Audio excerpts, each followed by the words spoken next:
headed over to the Curatorium of Secrets. We have something super important to discuss. You remember, right?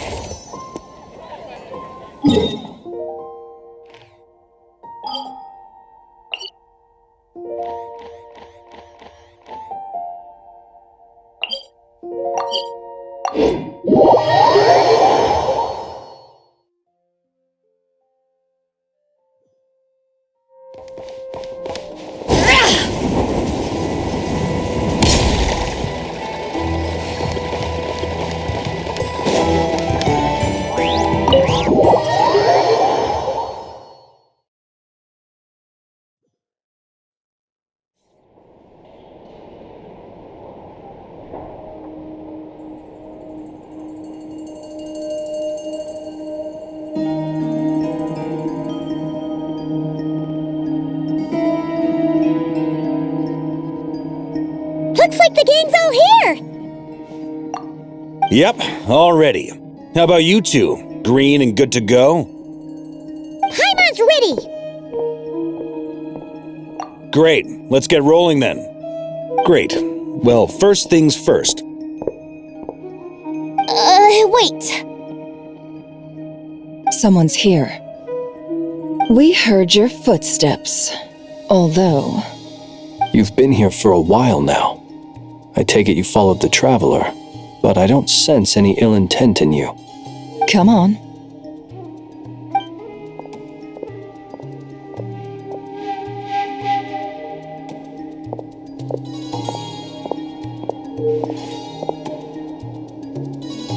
I figured it wouldn't take you long to notice me. I come bearing news from my lady, the Knave. Dottore went through the motions of returning to Snezhnaya, but it was obviously a facade. However, he has not returned to the Kuvaki Experimental Design Bureau, nor has he made an appearance in Nasha Town. Well, in that case, he'll be in his lab way up north. I always wondered why he applied for his own private pad. He was planning this all along. Tell them that Sandrone and I will go on ahead. If they still intend to pursue this matter, they should meet us at the research center in the northern tip of Nodcry. Nice of Columbina's two best friends to think of us. We appreciate the heads up. Our sincere thanks to the Fatui for your aid. Lady Damselette may have left our organization, but at least some of her colleagues remain genuinely concerned for her well-being. Not to mention that the Doctor's increasingly cryptic conduct gives us great cause for alarm. We have crossed swords many times before, but it's not personal. We're just on different sides. We don't lack humanity. And so, as fellow friends of Lady Damselette, it's only right that you should be in the know about this. Arlecchino's situational awareness has saved us a lot of trouble. I'll leave the map here with you. If you do decide to head to the research center, please proceed with caution. And remember, at least while you're in Nodcry, Lady Arlecchino's subordinates are your comrades if you want them to be. This is very accommodating of you. We can't thank you enough. Just doing my duty. I shall take my leave now. If you need us, you'll find us at the Experimental Design Bureau.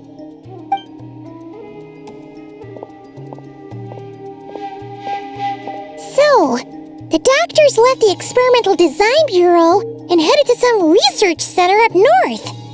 Marionette seems to think he's been planning this for a long time.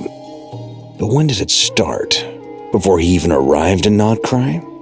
It seems his loyalty to the Tsaritsa is lip service at most.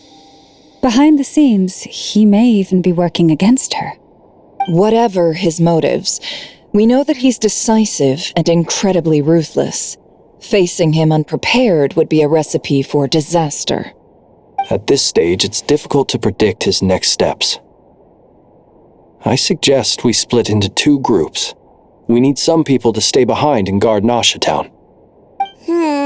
Well, as much as I'd love to help, infiltrating research labs isn't really my area of expertise.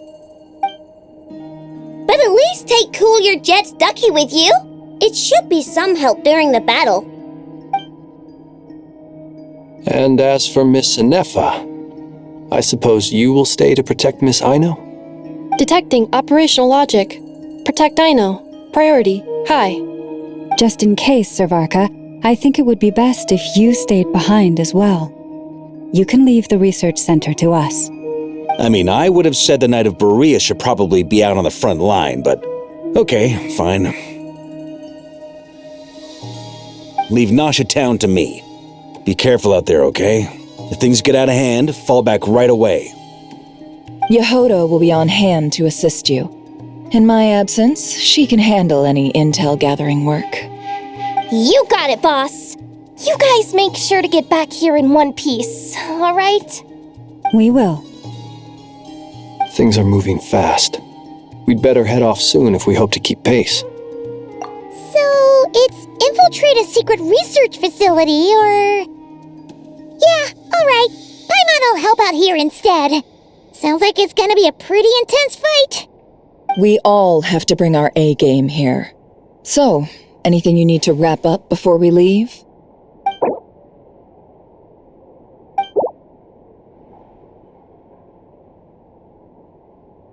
Then you'd better get going. Very well.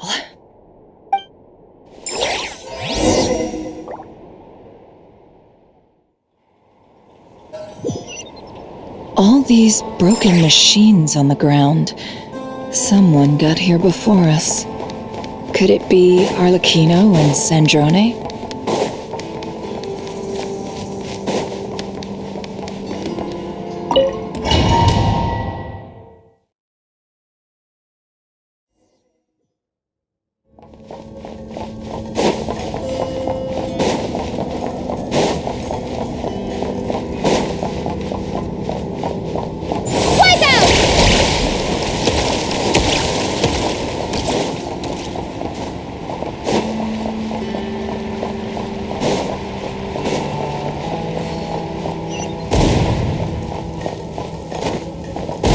That's quite a welcome party.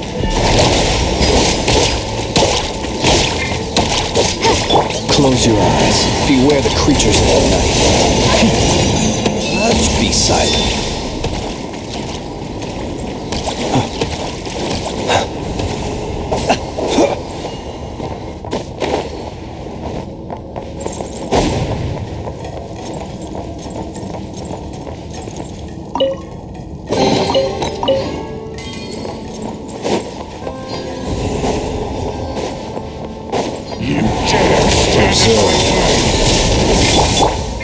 Leave this place. It all adds up. No more lies. The deception ends here.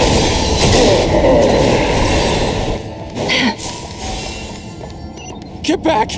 I said get back! Do you hear me? Why isn't it working? No! Don't come any closer! Don't!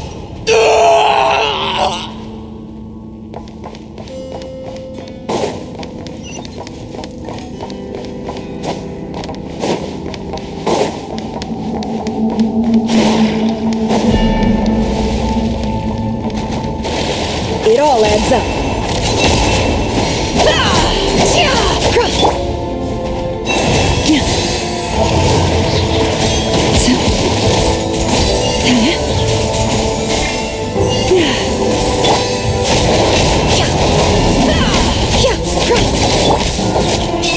Be silent. Close your eyes.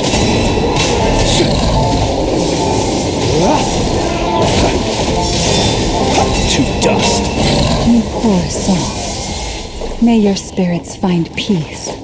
Grab that key on the ground. We'll probably need it at some point.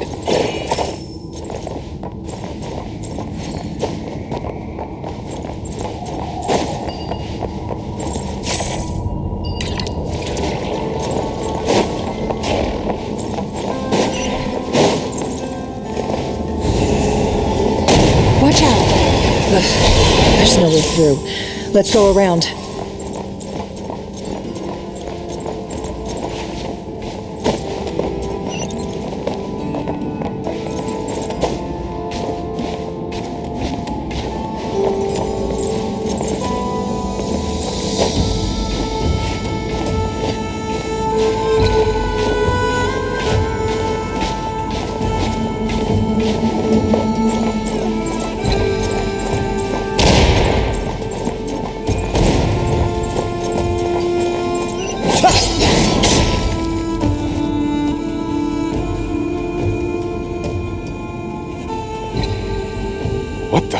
trespassers.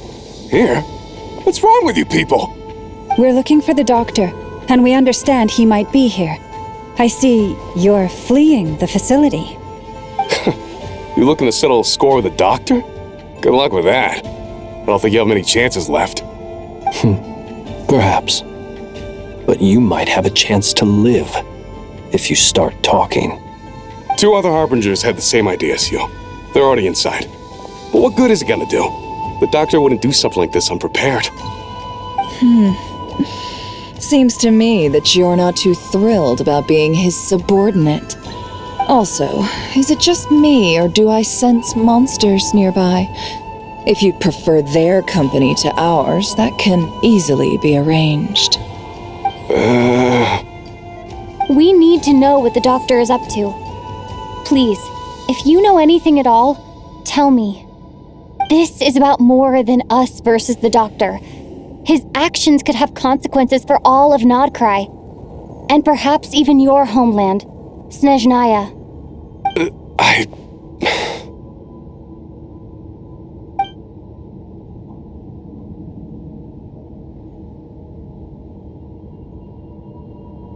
He's building something. Ambitious doesn't even begin to describe it. Feels like this could be the big one. God knows how long he's been planning it. A while back, he told us he'd be returning to Snezhnaya. We weren't expecting him back so soon. This time he brought some gemstones with him, or something. 2 of them. The moon marrow spheres. He stole them from their rightful owner, Columbina. Oh, Lady Damselat? Last I heard, she left the Fatui. Before she went, she told us she'd finished what Her Majesty asked of her, and wished to focus on some personal matters. I remember thinking that leaving us might not be the best choice. I mean, I always looked up to the captain the most, and... Back when this all started, the higher-ups dispatched 3 units to Nodcry to execute their plan. They were led by the Doctor, Marionette, and the Damselet, respectively. I was a part of the Damselet's unit to begin with. She never really interacted with us much. In fact, she seemed sort of detached from everything. Not because she was distracted, just felt like she was indifferent to the world around her. Like she had no stake in anything that happened. She always seemed like she was staring off into the distance. Almost as if she didn't see anything worth living for in the present, so she had to look further afield. That's right. She always used to stare up at the sky. The Doctor used to stand nearby and watch her. Apparently they got along well at first, but somewhere along the way, she grew wary of him, started avoiding him as much as possible. After she left, everyone in our unit merged with the Doctor's. He's similarly indifferent to the world, except when it comes to the moons.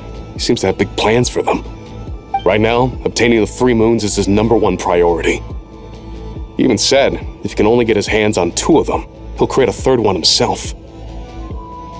How would he create an artificial moon marrow? Maybe the knowledge he gained from the Hyperborean phantoms has something to do with it. Thank you for cooperating. We appreciate the level of detail. I get the sense that you'd serve under Columbina again if you had the chance. Would that be fair? No, she's no longer a Harbinger.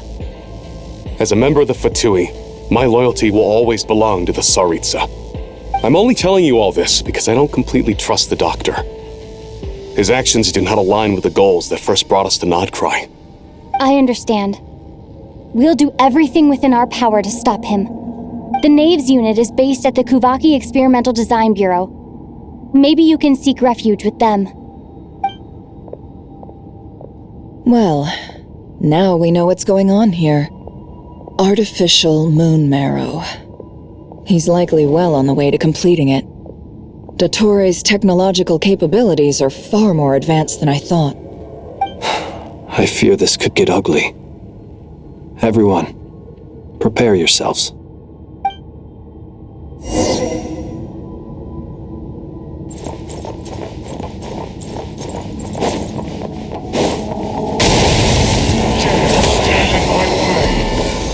Observe.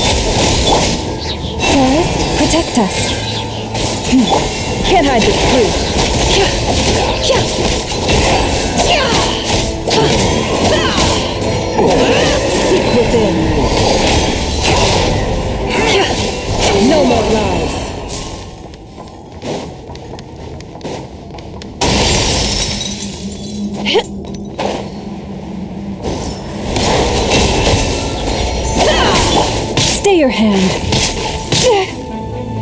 for the everlasting forest, you poor Death bombs away! Water jet!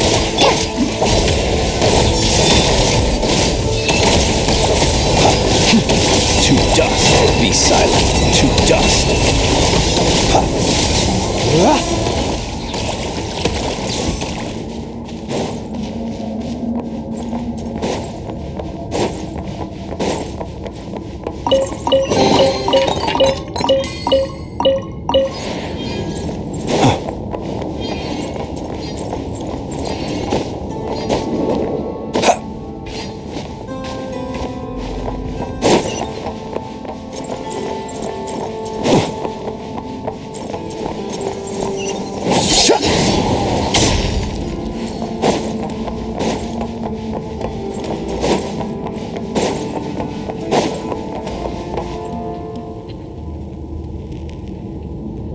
Welcome, one and all. I've been expecting you. I hope my humble research facility is to your liking. Yeah, we really appreciated fighting our way in through a horde of monsters. The gall! You expect us to believe you've just been patiently waiting for us? Of course I have. Should I be worried about something? Everything seems to be going quite smoothly so far, and you've shown up right on schedule. First Sandrone and Arlecchino, now you. Quite a surfeit of guests I've had today.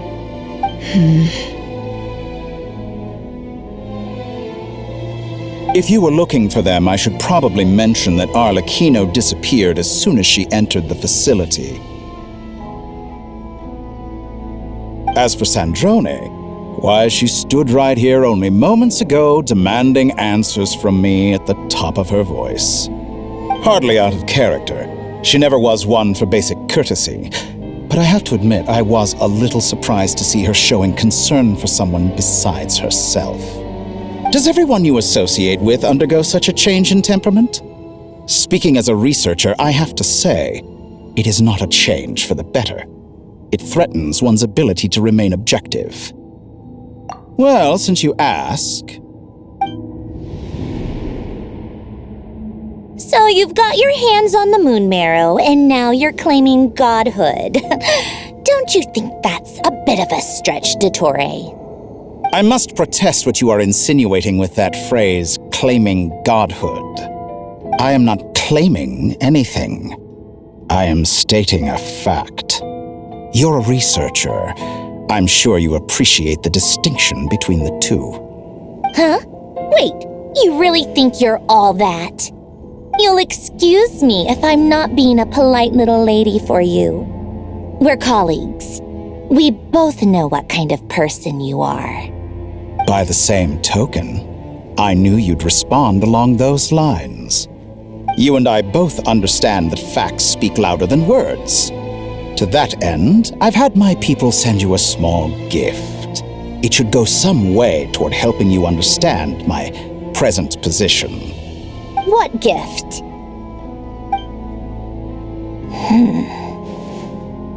Where have all your troops gone? Who knows? Perhaps they are already marching toward a new world, following in the footsteps of an unknown god. As vulgar and arrogant as you may be, dear Sandrone, I have no intention of taking out my displeasure on your subordinates. They will enjoy equal rights to my own. You sent your people to the Experimental Design Bureau? That's a Tsaritsa's property. Yes, and I am very mindful of Her Majesty's instructions. But you know full well that they do not conflict with my present goals. In which case, all I'm doing is conducting another one of my experiments. Is there a problem with that? Now then, you have a judgment call to make. Am I simply lying to stall you? Or is it possible that every word I am saying is the truth? In which case, your subordinates really are in danger. So now you've turned on fellow Fatui soldiers. You're completely insane. I have set a new rule for myself. Each person gets one chance. Naturally, that includes you, Sandrone. If you wish to leave, I won't stop you. We are colleagues, after all. Scumbag!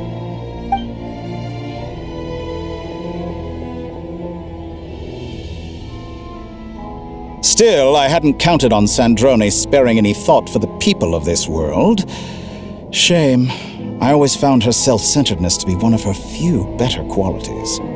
How can she ever hope to achieve greatness when she's so obsessed with protecting her little design bureau? It's more than a little disingenuous to speak of achieving greatness while taking hostages.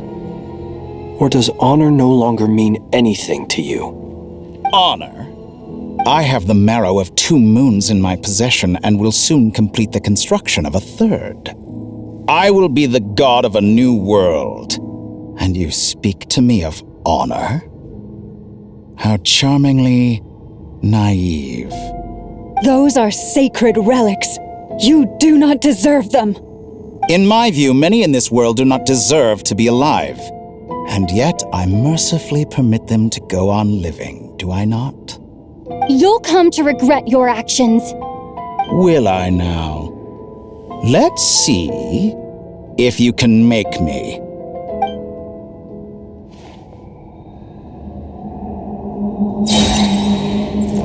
Observe. Close your eyes. An exact practice. Receive my blessing. By the frost moon of old.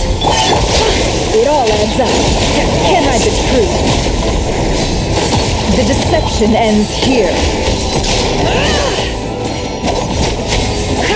Is that the best you can do? Observe.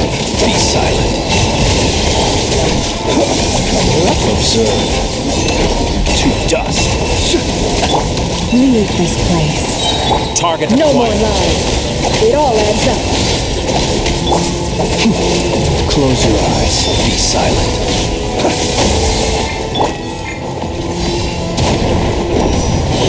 Arlecchino! Thanks for the assistance. Arlecchino. They see you as an ally. What a farce. You're clearly here to destroy my research, not me. I'd say your research is more valuable than mine. Am I wrong? Observe. Be silent. Is this all it takes to tire you? Is that the best you No can more do? lies. Get lost. The mystery unravels. Shattered like a reflection. Your actions betray your fear of me. Get lost. Transfixed.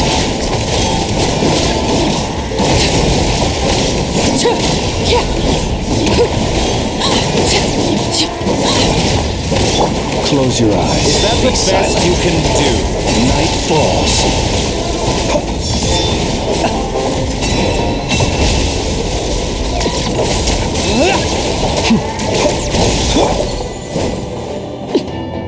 Laid bare. This is where you fall. Your actions betray your fear of get lost. Water jet! Bombs away!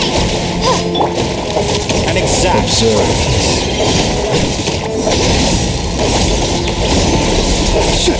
Night falls. interesting. It all adds up.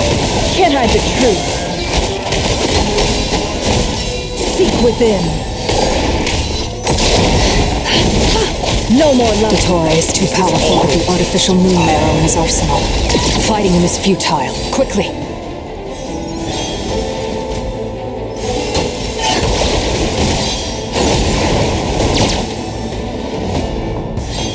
Let's go. I've always thought it is wiser to flee than surrender.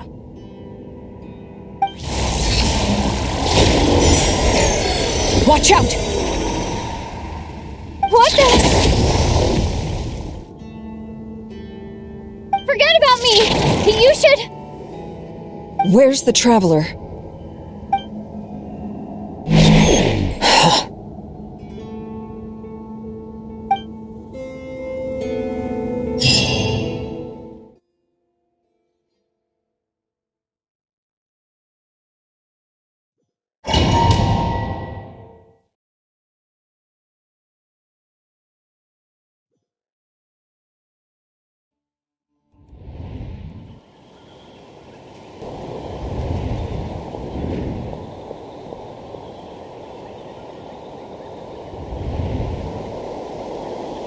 What just happened? Nasha Town? How did I get here? Strange. I remember being trapped by Dottore during the battle, and now, all of a sudden, I'm here. Something weird is going on. I guess I'll start by exploring the area. Traveler? What brings you here at this hour? Huh? What are you in the mood for today? A hot dog? Or something else? We've got some special discounts at the moment. Want to see the menu? Sorry, I'm not hungry right now. Ah. Well, feel free to take a seat for now. Let me know if you change your mind. Everyone seems to be acting normal. Am I just overthinking? Oh, darling, look who it is. One of our regular customers. Get the traveler something to eat, would you, dear? Wait.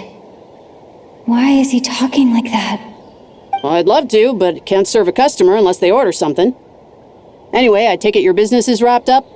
Yes, thankfully. It was a long trip, and it's left me feeling pretty exhausted.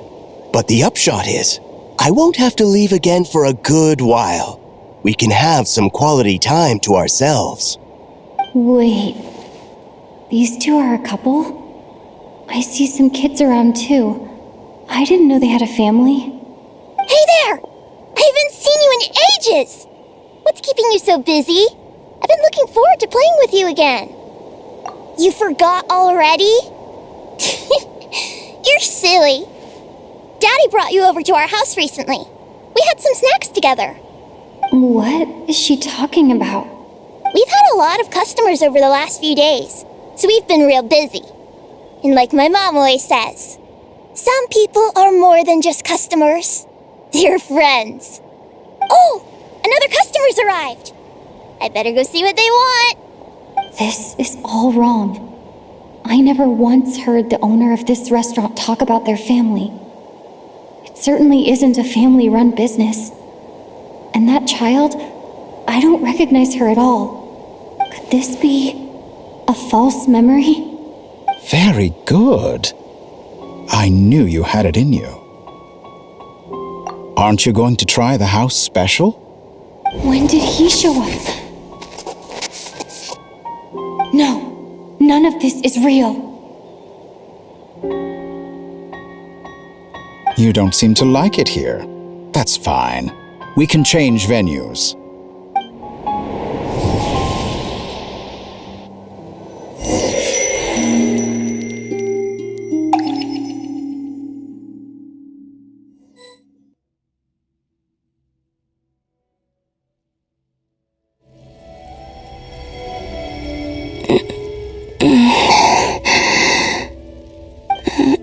I'm still alive. Where is this place? It took all my strength to open the moon gate, and then I leapt into it.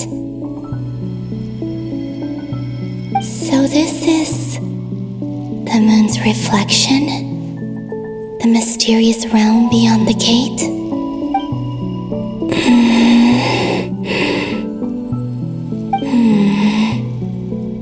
I can't sense anything. I guess I could try opening the gate once more.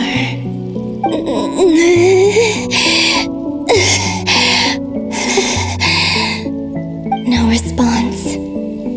Maybe this space can't be opened from inside. If this was the space that killed both Revier and his lover, then why am I unscathed? Or... no, I'm not unscathed. Even the air here feels frozen in place. There is nothing here with which I can restore my power. I should conserve my strength and proceed with caution.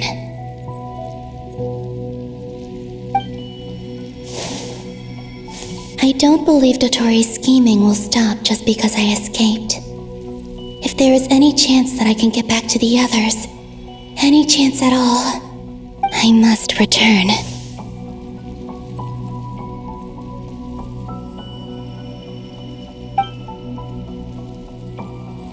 Emptiness, this place? Or maybe the real question is, what is it for? What's this? Looks like it responds to my power.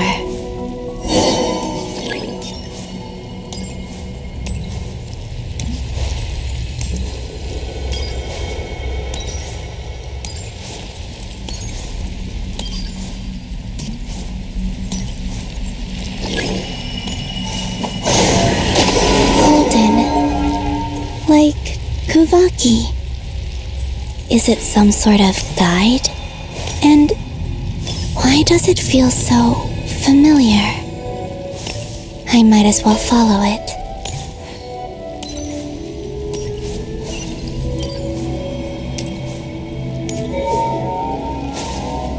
Where does this lead? Could it be the exit?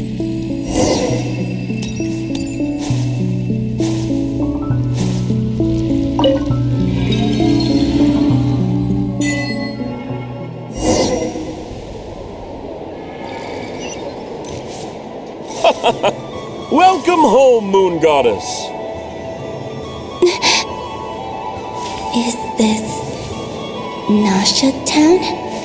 But isn't Moon Prayer Night over already?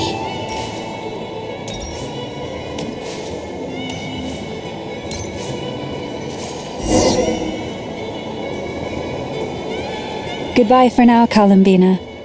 I hope you have a wonderful night. I will. Everyone else, and me? Are these my memories?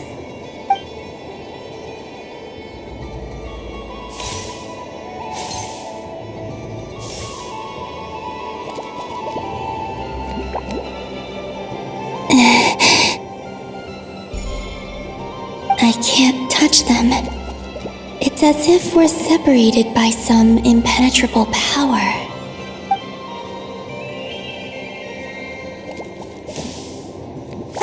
Over here! Over here!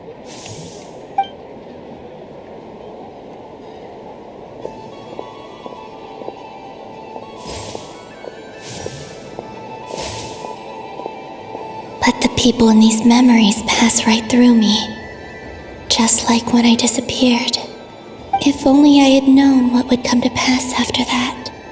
Even so, I should still take a look around. Just being back here, it gives me the strength to keep going.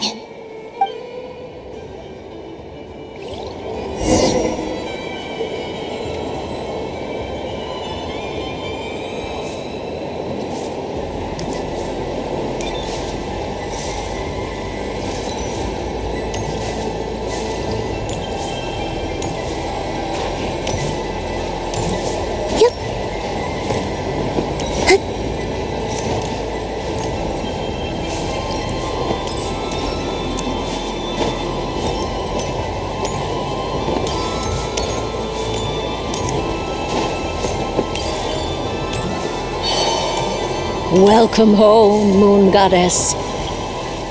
Oh, you're the genuine article. Alice was right. This Moon Prayer Night was worth watching after all. Oh, yes. That was the fortune-telling stall run by Barbeloth from the Hexen Circle.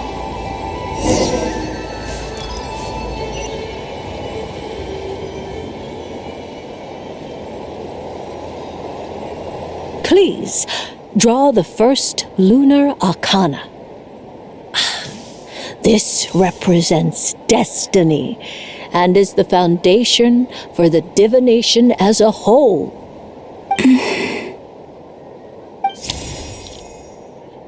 My destiny. I believe the card I drew was the moon. Now that I think about it, Barbeloth's divination was absolutely right. It's almost time to draw the last card. The one that represents the future.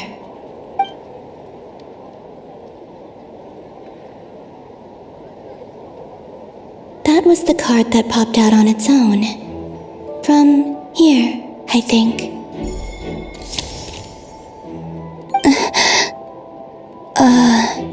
Kuvaki pulse?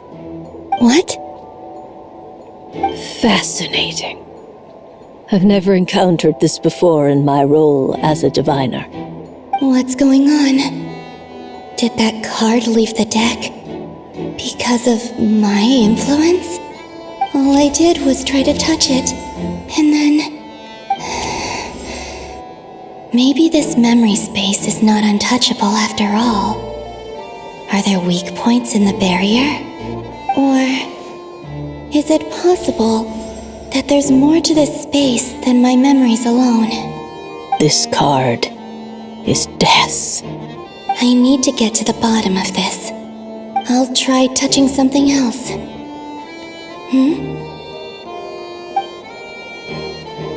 Is this the wind? No, it's gravity. It's pulling me outwards. No, Traveler!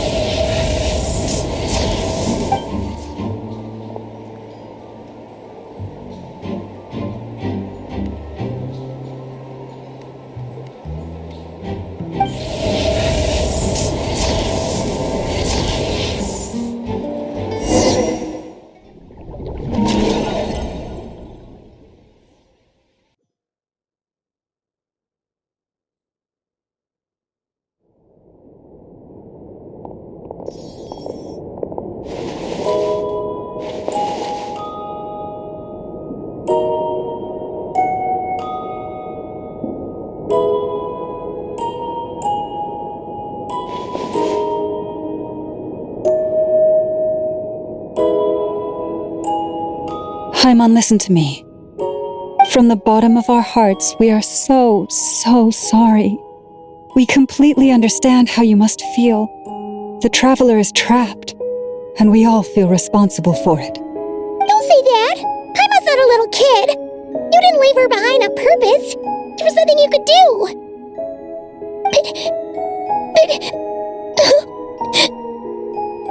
She's all alone in there! What if something happens to her? What are we gonna do then? We've barely spent any time apart since we met. Is she gonna die? We must find a way to rescue her. We were all involved in the operation where she was captured, and we do not abandon our comrades. That being said, it won't be easy. Through conversation with the others on our return, we've arrived at a basic idea of what we're up against. Dottore's lab has clearly been in operation for a lot longer than we realized. We found many monster samples stored there. In all likelihood, they were materials he used to research his latest technology. We also know that through his contact with the phantoms of Hyperborea, he gained knowledge about the moons and certain Hyperborean technologies. Using this knowledge, he then fashioned an artificial moon marrow to serve as a replacement for the frost moon beyond the sky. Unlike Columbina, Dottore is not being rejected by Teyvat. And even with 2 of the 3 moon marrows, his power far exceeds all of ours combined. Once his 3rd moon marrow is complete, Dottore will have completely seized the authority of the 3 moons. Teyvat's most primordial powers will then be in his grasp. Does that mean... I'm afraid so. No one could have predicted this level of insanity, not even from Dottore. And unfortunately, his insanity is coupled with an intellect and ambition that not even his peers in the Fatui can match. This is dire. Sounds like the world is done for. The 3 moons' authority can influence the very fabric of time and space. I dare not imagine what a monster like him would do with that kind of power. The trouble's already begun, I'm afraid. On our way back, we discovered that part of Nodcry is being enveloped by an unknown energy. We cannot ascertain what is happening inside. I'm convinced this is Dottore's doing. Not that there's any way to prove it. The issue is, we have no idea what his intentions are. The only thing more frustrating than facing down evil is knowing that it will surely come, but not knowing when. The doctor is guilty of numerous crimes in Mondstadt as well. One of our knights, well, former knights, his father was murdered by Dottore. His ideology and methodology are a danger to everything in his path, from individuals to entire nations. He does not feel guilt, even when he acts against his own people. He doesn't see them as his own people, that's why. People like him see everyone else as beneath them. Right. He views other people only in terms of how they can benefit him. That's the basis of all his social connections. Granted, he's hardly the only harbinger to pursue their own interests. We all do, and Her Majesty is gracious enough to permit it. Still, her mercy has its limits. Dottore's actions have gone beyond even what the Fatui could have imagined. Usurping divine authority to become a god. For a servant of the Tsaritsa, that goes beyond being disloyal. It's treason of the highest order. We can't expect him to heed the Tsaritsa's will once he gains the Three Moons' authority. Even we harbingers consider him the most self-interested among us. Poor Traveler! Of all the people to get caught by... We have to go save her! Right now! Please! We gotta find a way! Paimon, I promise you, we are with you all the way. I get how you feel. I do. But it's gonna take more than strong emotions to take down an enemy like Dottore. What we need now is more information. Right. We can't even guarantee he's still at his research center. Before we can think about mounting a rescue operation, we need to confirm the Traveler's location. I'll find a way. Paimon knows, but... She's so scared. If anything happens to the Traveler... She might be the strongest person Paimon knows, but she's still human. She feels pain and bleeds just like anyone else. Then think things through before you stick your neck out. Unless you want to lose your head. Sandrone. Miss Sandrone, you're okay? Put the stuff over there, and be gentle with it. Am I okay? As you can see, I've had to move my whole livelihood out of the Experimental Design Bureau. It's been swallowed up by Dottore's energy field. If I'd left it any longer, I probably would have gotten stuck there. Ugh, Dottore always goes a little loco when he finds a shiny new toy. Not that he'd ever admit that. But this time, he's gone full psycho.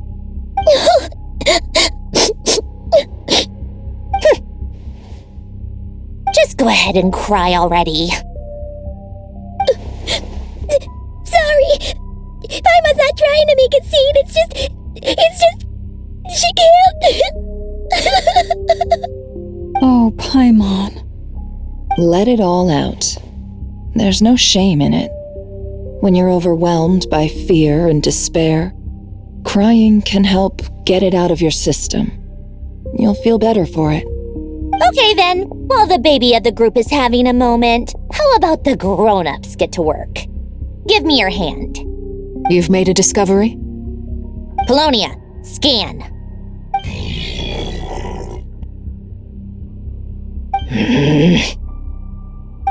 You, hand, now. Oh, I thought you'd never ask, my lady.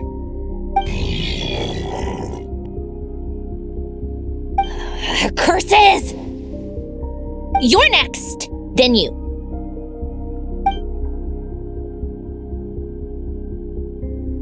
Dottore, you son of a... He's done something to us! Everyone who entered his research center has been implanted with some sort of curse. I don't feel anything unusual at the moment. Does that mean it hasn't activated yet? Is there a way to figure out its purpose and what might trigger it? My best guess is Dottore created it using the Moon Goddess's powers. 1 second, analyzing. Ugh! That friggin' maniac! So, what twisted game is he playing this time? The moment I analyzed the energy composition, some encrypted text appeared in my mind's eye. And when I deciphered it according to the Fatui's standard encryption protocol, I I got the following message. Feel free to run, or you will perish in Nod Cry. He's mocking us. Yep, he loves to toy with people. Only in this case, there might be more to it. But I didn't detect any murderous intent or malice either in the message or the curse's energy. As if this is him at his least malicious. Or perhaps all people are cowards in his eyes. Maybe he thinks the threat alone will be effective. What a despicable person.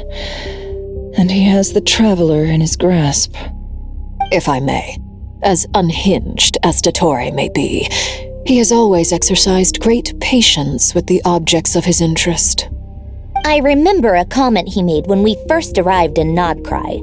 He said, "This world is, on the whole, an exceedingly dull place.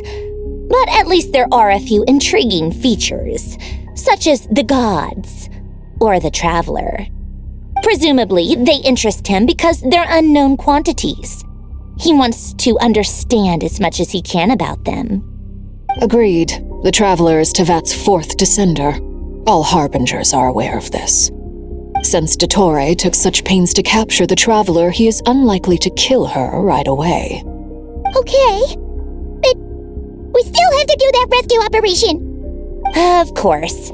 I also think we need to read between the lines with Dottore's message.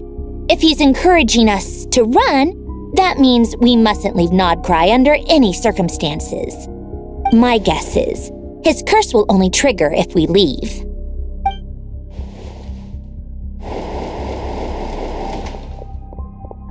We've discovered multiple energy fields. Albedo is still attempting to analyze their structure. He told me to report back first. Each field is slowly growing, swallowing up more of the surrounding area in the process. And the pace of their expansion has increased since we first examined them. He's probably trying to swallow Nodcry whole. His nefarious ambition knows no bounds. If this continues, the whole of Teyvat will be in trouble, not just Nodcry. The loss of Columbina could not have come at a worse time. Do we think she's truly gone for good? She entered the space beyond the Moon Gate, knowing what became of Rerir and Thelindis. I'm sorry, but I fear the odds aren't good. Don't be ridiculous. If I know her, she's busy finding a way back as we speak just so she can annoy me. She isn't dead. Whatever has become of her, the fact remains that we are two comrades short on the eve of a decisive battle. We need to find out the Traveler's location, but there is also other work to be done. Agreed. Whatever Dottore's planning, we have to get the local populace somewhere safe. So, as well as a rescue mission, we have to organize a mass evacuation at the same time. It would be best if someone could approach leaders of neighboring nations and negotiate emergency asylum for Nodcry's inhabitants. Can anyone handle that? Snezhnaya is one option. I'll see what I can do. This would be so much easier if the Traveler was here. No! Stop thinking like that, Paimon. Paimon will join you. She's pretty well connected thanks to the Traveler. Maybe it'll come in handy.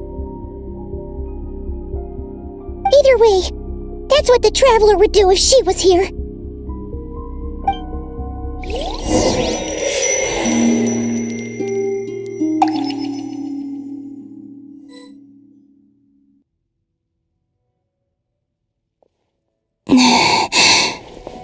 Back here again. That gravitational force that pulled me back. Is this where it came from? When I saw that memory of Moon Prayer Night, I think I influenced reality. Was it just a coincidence? Or, if only I could have sent the others some kind of warning on Moon Prayer Night, maybe we could have stopped Dottore. I feel so heavy. Does entering that space consume a lot of energy? Well, even so, I have to keep moving forward. to emptiness and silence again. I should try and find my way back inside that memory.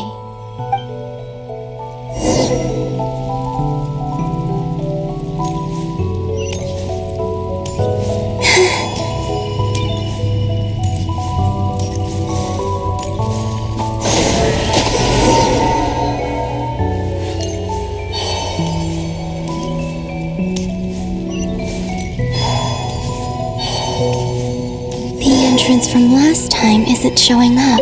Looks like I need to gather these scattered fragments.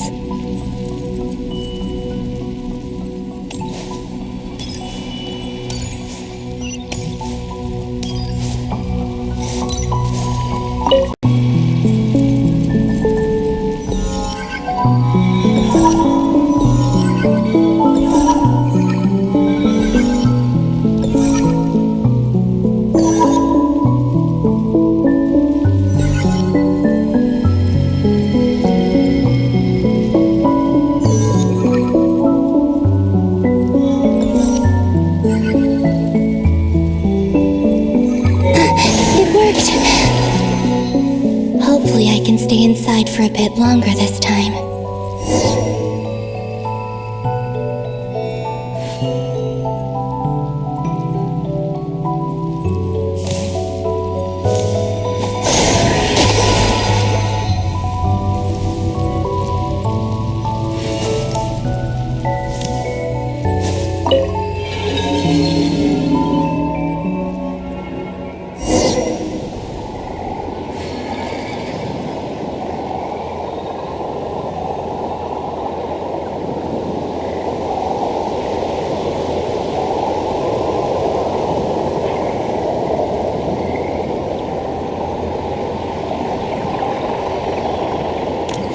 Ad Astra Abyssosque. Welcome to the Adventurers Guild.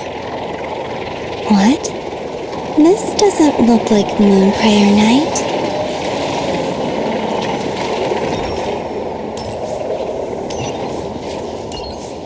Extra, extra! Latest issue of the Nasha Express! I don't think I've ever been here. Maybe this space isn't comprised of my memories after all. There aren't any festive decorations around.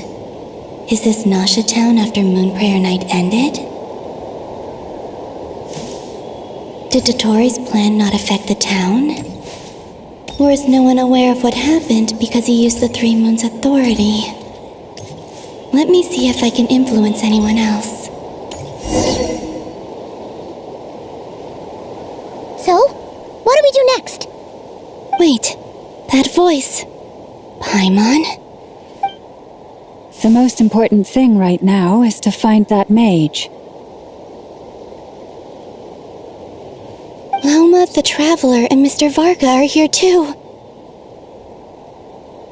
I'd better go pay the Fatui a visit. Traveler!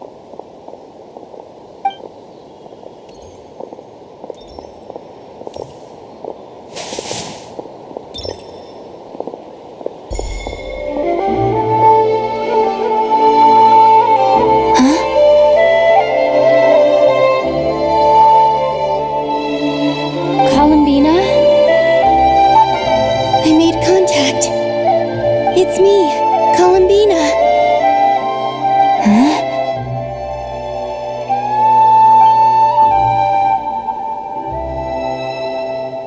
Traveler? Let's go! This is no time to be spacing out! Huh? Huh? Wait a moment. This has happened before. This is what happened when I disappeared. I stood right over there, thinking that no one would ever find me again. It was only when she called my name that I decided to follow them. But did she turn around because she sensed my touch just now? Is it really possible that from in here, I can change the past? If I keep following them, maybe... It's that gravity again.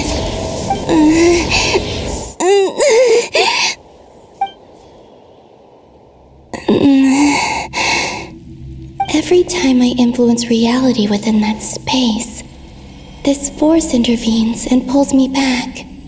It's as if it's trying to stop me from leaving.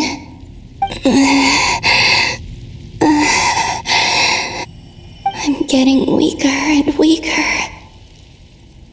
I'll just have to try another approach next time. Come on, Columbina.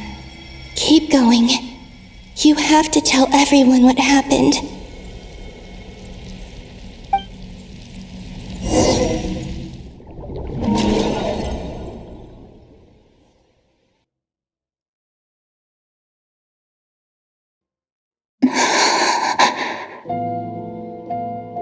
Suddenly, I've been plunged into darkness, alone.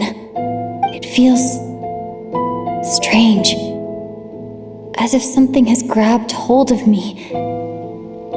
Is Dottore now powerful enough to interfere with space itself? Look at you, standing so still in total silence. I almost didn't recognize you. Hello there, traveler. He seems to be in a good mood. Wait, what's that behind him? Ah, so you noticed. This is the completed Trilume. 2 primordial moon marrows and 1 artificial specimen. You are wary of it. Good. Maintain that reverence. You performed well in that recent battle. Brave and reckless as always. Courage is the sign of a true hero, and impulsiveness is the hallmark of those who strive to advance. I say this not to belittle you.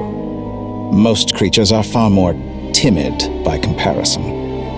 3 moon marrows. Does that mean the artificial one is now complete too? Well spotted. What do you think?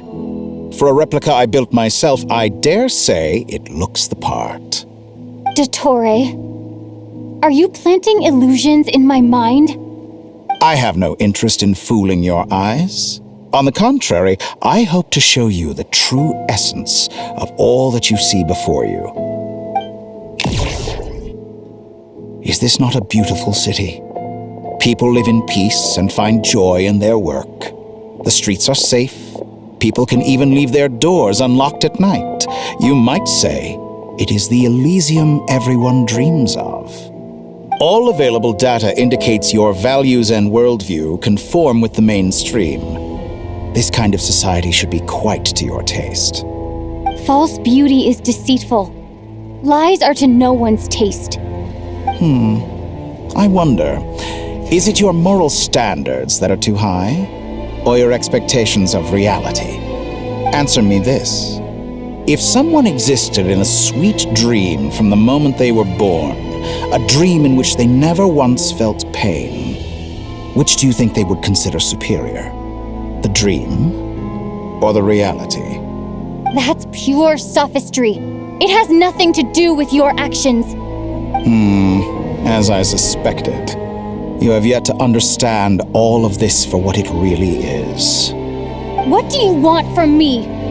You sound impatient. Do you think the only reason I'm keeping you is because I want something from you? If it's not, then why haven't you killed me yet? No one can stop you if you're as powerful as a god. I'm delighted you recognize that fact.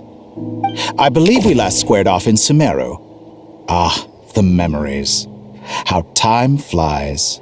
You and I have both grown. I'm not surprised that Arlecchino and Sandrone worked with you. You've always a way of slowly but surely ingratiating yourself with all levels of society. People laud you as a hero, but I suspect there's more to it than that. Oh, but to be clear, I don't say that to flatter you. Do you always give your opponent an appraisal before you deal the final blow? Call it a long-time habit. I'm a researcher, and one of my duties is to give an objective assessment of my subjects. But you misunderstand. We are not opponents. Not at this moment. I just want to talk. Think back to Tartaglia, Arlecchino, Capitano, Columbina, and now even Sandrone.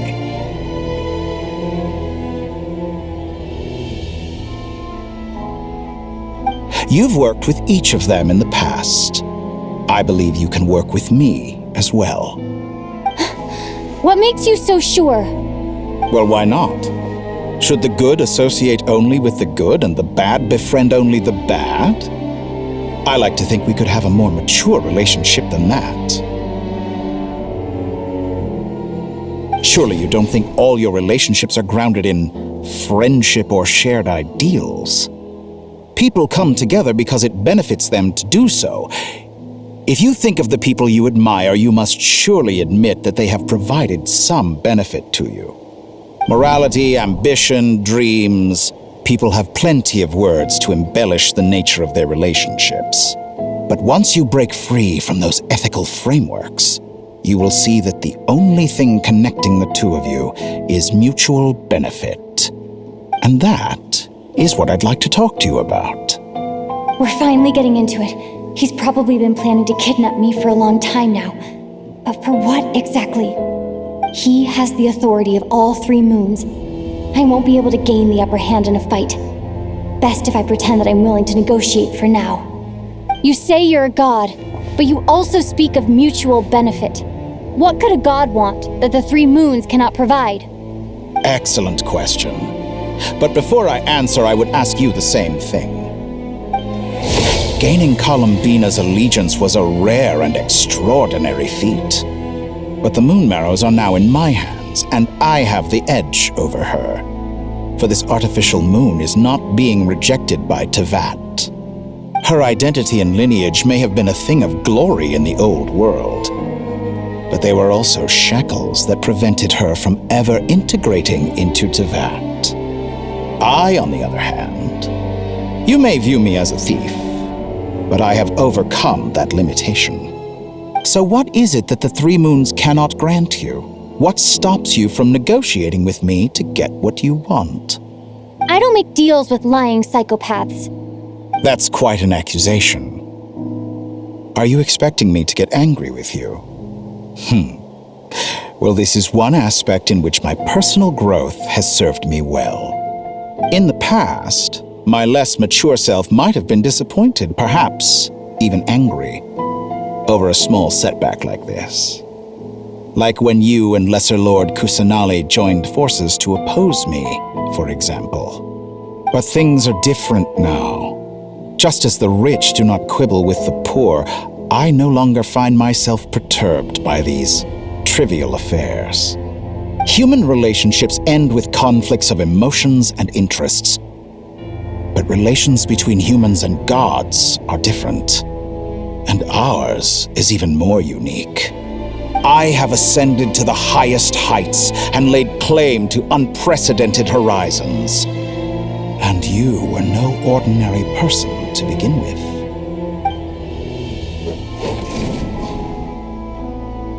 Allow me to show you the world, Descender.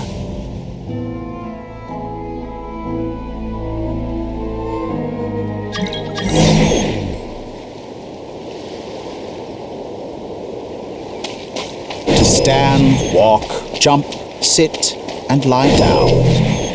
These are the most common of behaviors. Have you ever wondered why we were born following such laws?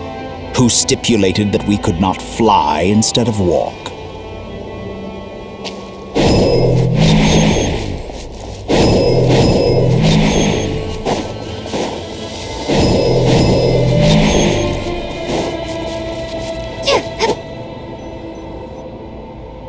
Someone of your talent and experience must surely know of the 4 great rulers who serve the heavenly principles. They govern life, death, time, and space. One wounded by a blade will die from blood loss or infection, and one who falls into a lake will drown in agony. The elderly wallow in solitude, and the solitary age faster. Eventually, new life is born, only to embark on the same path of suffering. These 4 divisions anchor the world and shackle those who live in it. But they themselves transcend its boundaries, squandering the power bestowed by the heavens. All who live yearn for equality, but unless the gods prostrate themselves and profess that they are mere servants of the living, equality can never exist. Who makes the rules we must live by? Who has the right to restrict us? The limits of the body can be rejected.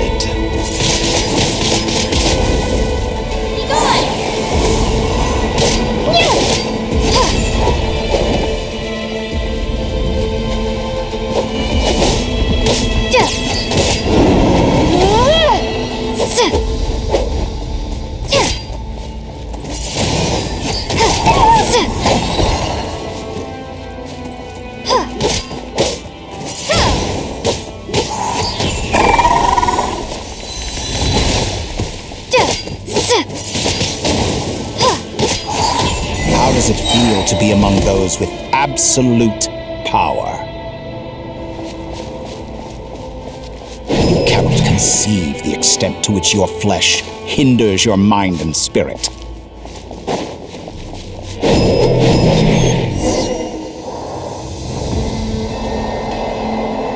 Only by discarding our useless, primitive eyes can we perceive a new world. How narrow-minded we all were in the past. Why should the final answer of the world not be the power that predates those of life, death, time, and space? The power of the Triloon.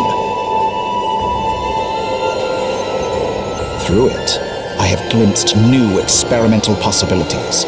Nature suppressed, authority exiled, souls controlled.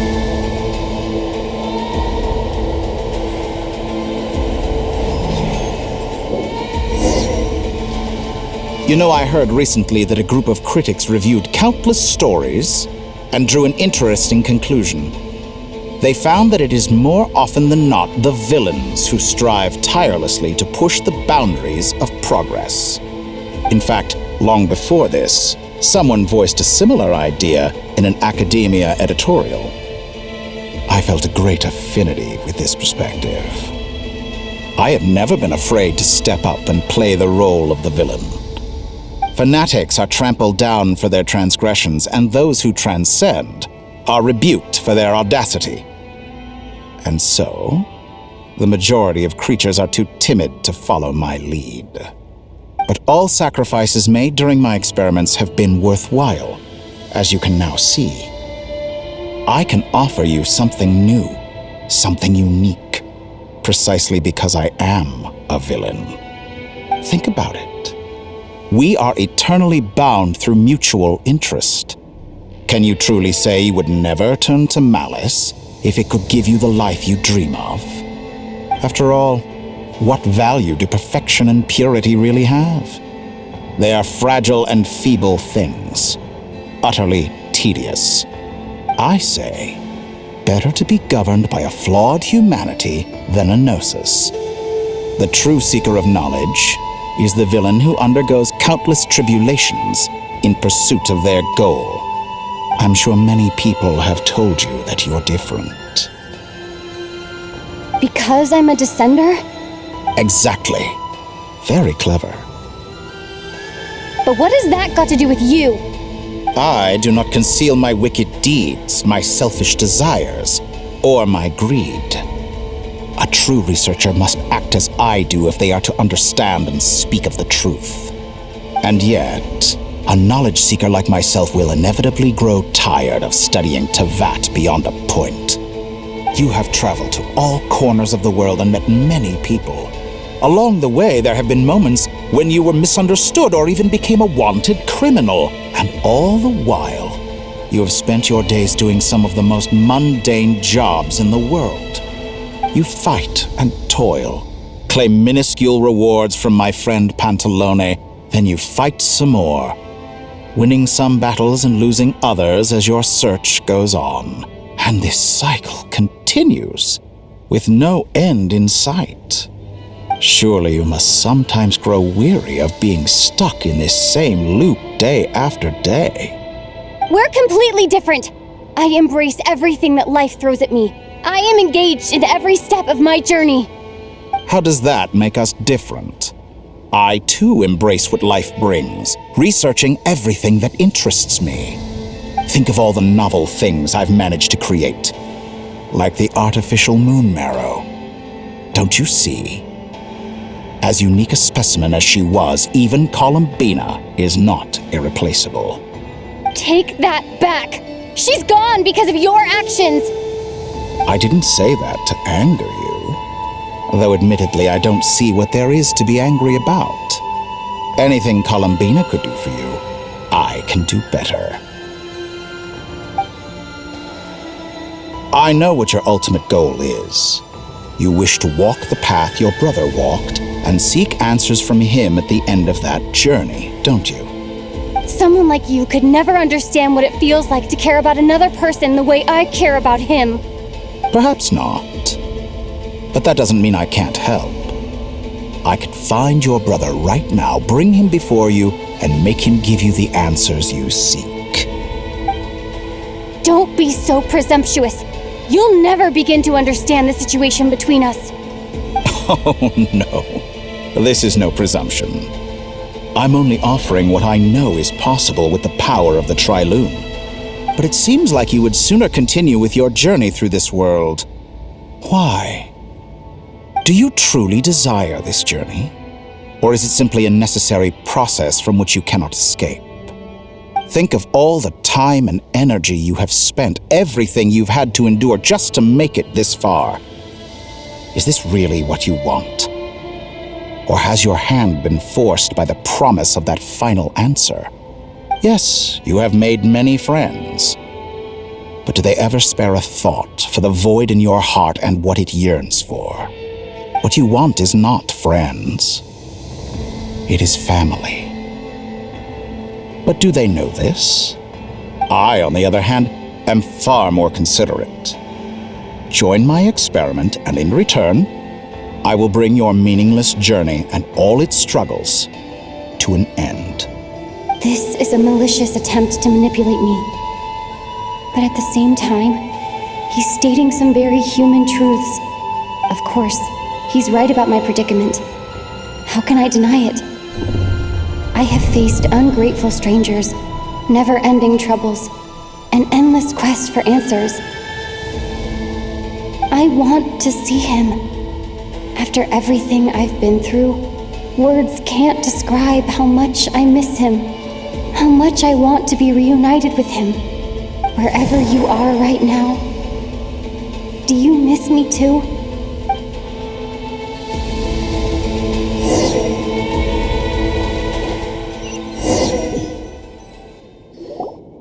All right, everyone. Our next mission is clear. We need to contact all the major organizations, explain the situation to the public, and then begin the evacuation. The residents of Notcry are quite dispersed. The two most populated areas are the Southern Isles and Pyramida. Miss Lauma, I will leave Hisi Island and Nasha Town in your hands. I will liaise with the Fatui and Pyramida. Agreed. We will reach out to Natlan and Snezhnaya. Anyone found north of the Experimental Design Bureau should follow the Fatui to Snezhnaya. As for those dwelling south of that line, I will ask the Voynich Guild to help persuade them to leave. Then I, Mr. Varka, and the Frostmoon Scions will escort them to Natlan. The Voynich Guild has dealings with the Curatorium of Secrets. I will send them a letter vouching for your credibility. Yehoda, you should help Lauma.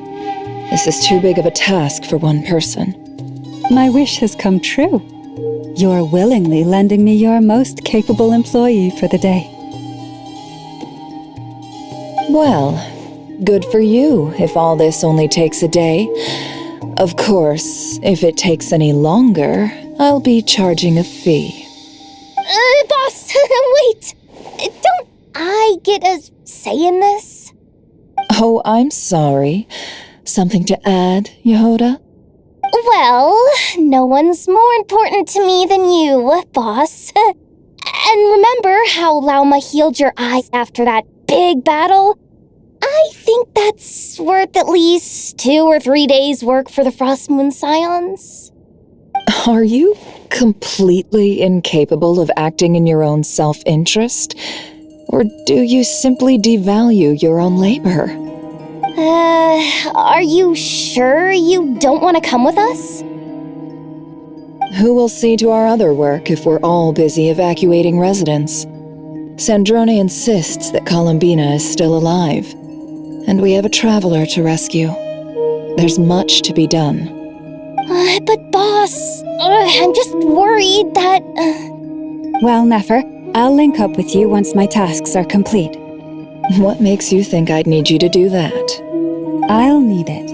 And considering the way you approach certain matters, I think you'll be better off with me present. That's quite enough. Just focus on your work first. I bet we're in for an uphill battle here. But we can help out too. Nefer and I are gonna help Nasha Town's residents carry their stuff. Loading schedule. Store essential local research data and technology samples, then escort the people to Natlan. Understood. I will execute this to the best of my abilities. Great stuff. Thank you, ladies. I've contacted the Lightkeepers. A colleague of mine will join us shortly. I will persuade them to conduct a thorough search of the region to ensure that no civilians get left behind. As for me, I guess I'll be making an early return to Sumeru. I think it's important that someone informs the Dendro Archon of what's going on in Nodcry. Roger that. Someone should inform Mondstadt, too. Mr. Duran, can I trust you to handle that? I think you fly faster than any of us can run. As an added incentive, get there fast enough and I'll see about getting your gliding exam waived. Really? Ha! Mission accepted, sir! I intend to stay behind and help Miss Sandrone with her research. She has some alchemy-related questions that she'd like me to explore. She recognizes your expertise, then. I wish you a fruitful collaboration. Thank you. In truth, I was surprised to hear her express an interest in subject matter outside of machines.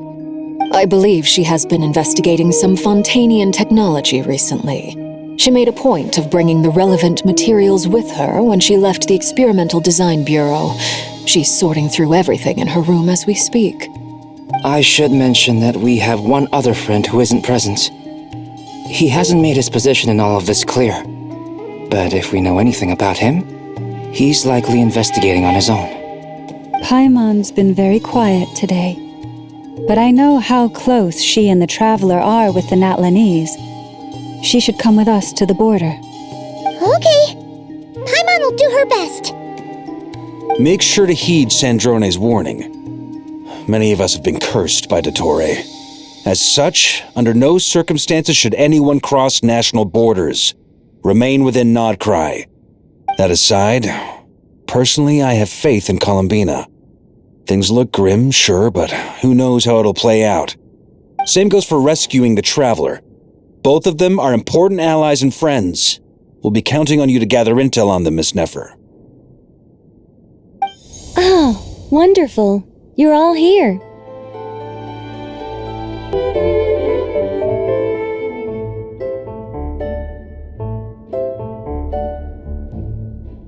That voice again! Nicole? Whoa, that was loud! And it came out of nowhere. So mysterious.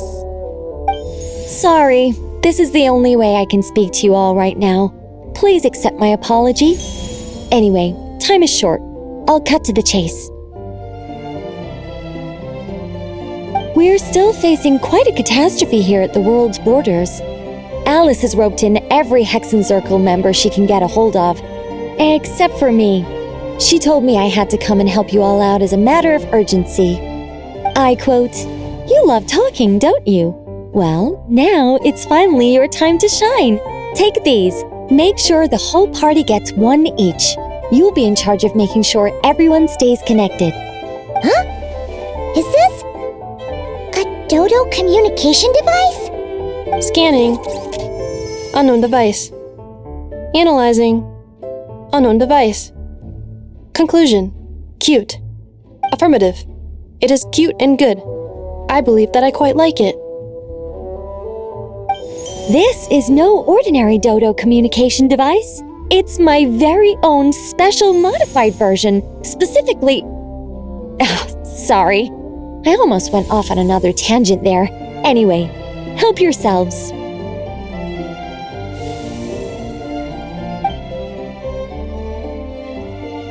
It will allow us to communicate over long distances within Nodcry. No more worrying about shuttling messages back and forth.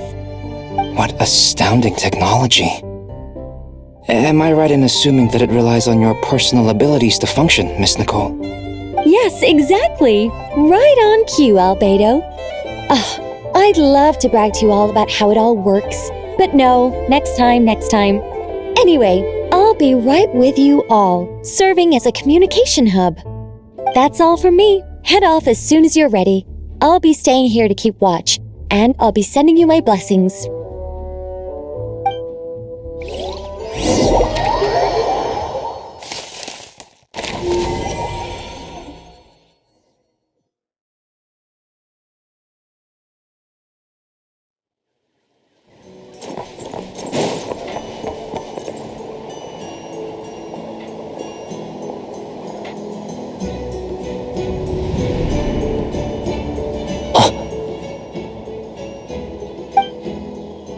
Sir Flint. Perfect timing. I just arrived myself. You are most considerate, Master Ilua. But in fact, I know you have been sitting here for quite some time. If you saw me, why didn't you say something? I was curious to see how long you could sit still for. Also, shouldn't you have managed to sense me approaching? That would be a first. You always seem to appear out of thin air without making a peep. Also, how many times do I have to tell you not to address me as master? I don't qualify. I beg to differ. Why should a young man so well versed in social graces as yourself not be worthy of that title? Please, Lord Flint's... Sir Flint's... I'm begging you, don't flatter me into complacency like you do with everyone else.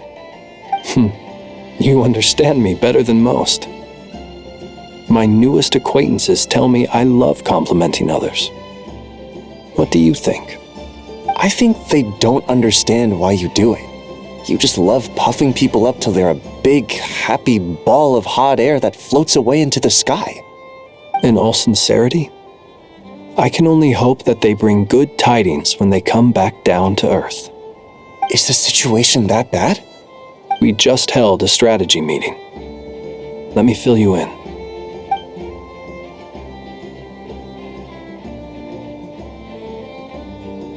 In short, we need everyone gone from Pyramida. We also need a team of lightkeepers to scour the more remote regions of Nodcry for civilians to evacuate. I only hope we have enough personnel. We do. Old Man Nikita will definitely help, and we can recall anyone out on patrol to focus on this instead. Good. I'm sure you and the others will make short work of this. Now, don't forget.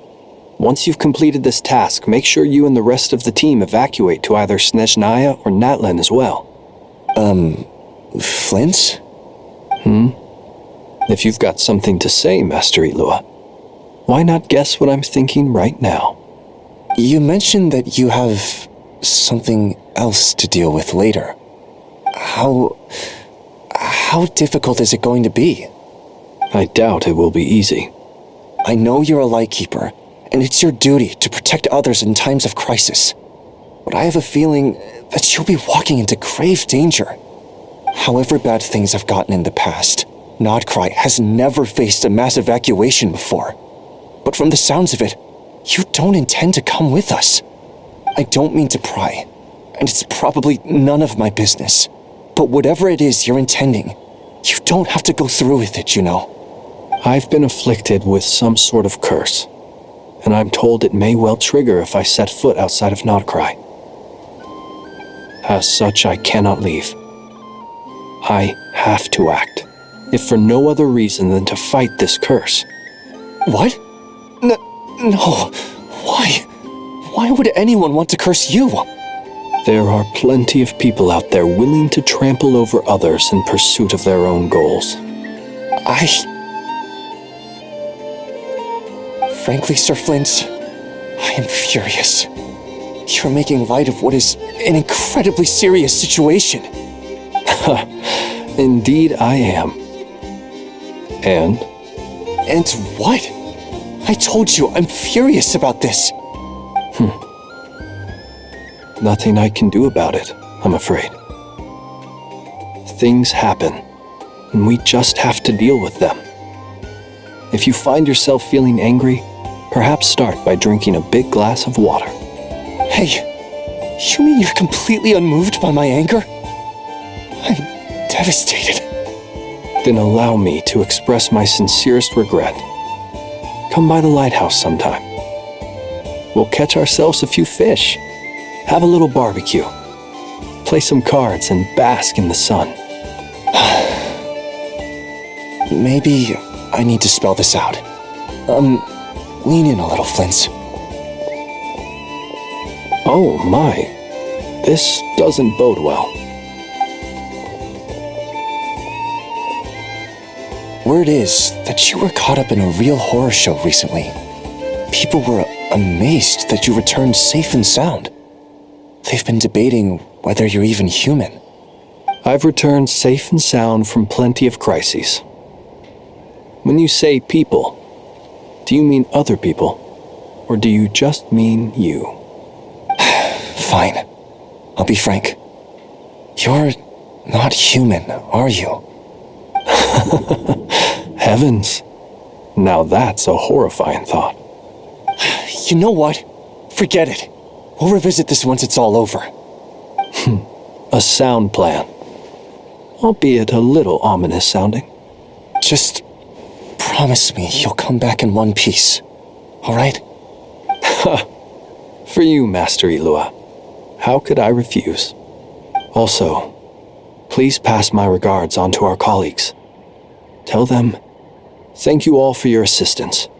Please put safety first as you proceed with the operation.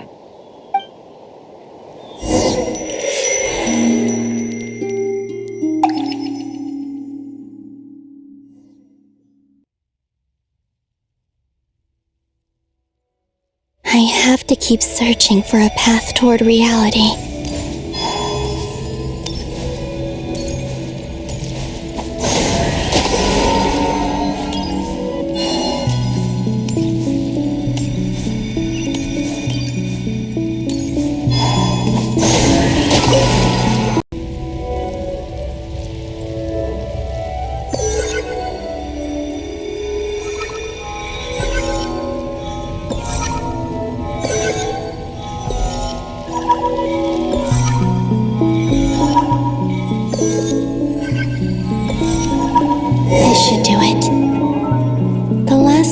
I tried to influence reality in this space. It consumed a lot of Kuvaki. I'll try and be more careful this time. I need to leave key clues behind using less power. I hope everyone still remembers what I said on Moon Prayer Night.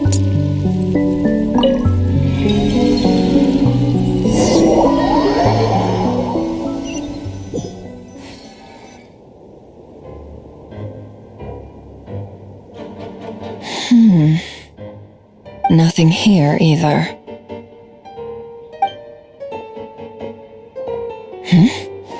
Flint's? Ah, Miss Nefer. What are you doing here? Unless... I just spoke with Ilua about arrangements for the search and came for a walk nearby. As for you, why would... It appears we think along similar lines. And neither of us likes to accept things at face value. As well as figuring out how to gather intel on the Traveler, I wanted to confirm some of my own suspicions. Also, we'll need to bring a lot of force to bear against Ettore, even if we're only looking to rescue the Traveler. We can't leave anything to chance. You don't think Columbina perished either, do you? I'm merely considering the possibility that she survived, just as you are. How much can we really know about a deity like her anyway? Do you remember what she said on Moon Prayer Night?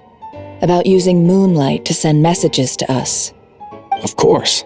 I think that's why we're both here. Where have you checked so far? I've been focusing on the outdoors. Anywhere the moonlight shines. I checked most of Nasha Town, but didn't find anything. I checked the Curatorium of Secrets and a few rooms where I thought I might find some leads. But no luck here either. The only places I haven't looked yet are the rooms in the flagship. But process of elimination isn't the only thing that brought me here. Oh, really?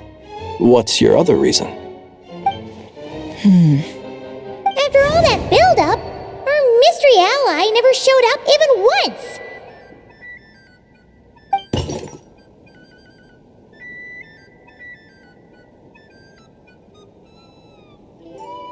Huh?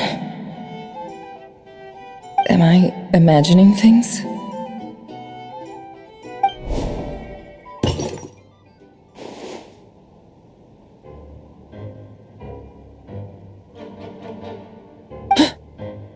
Come on, let's see what's going on. Oh no. I knocked over a vase as soon as I came in. It must have been caused by a Kuvaki fluctuation when I entered the space. Although, it seems like I'm not about to be pulled away this time. It looks like as long as I'm careful with my actions, it doesn't count as influencing reality. Anyway, is this the flagship? The traveler mentioned that's where she was staying. I only went into the lobby last time, so I've never actually been here before. How does this space work? If nothing else, I can now be sure that it is not simply memory. She mentioned where her room was. I think it's this one.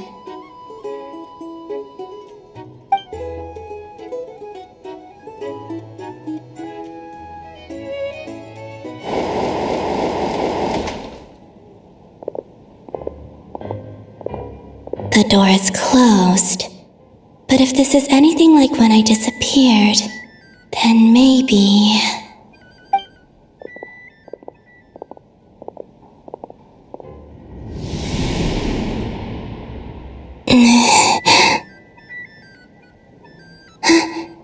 I'm in. She and Paimon aren't here at the moment. I hope she's okay. I wonder what happened to her after that battle with Dottore. Best not to dwell on that for now. I need to try and leave them some clues.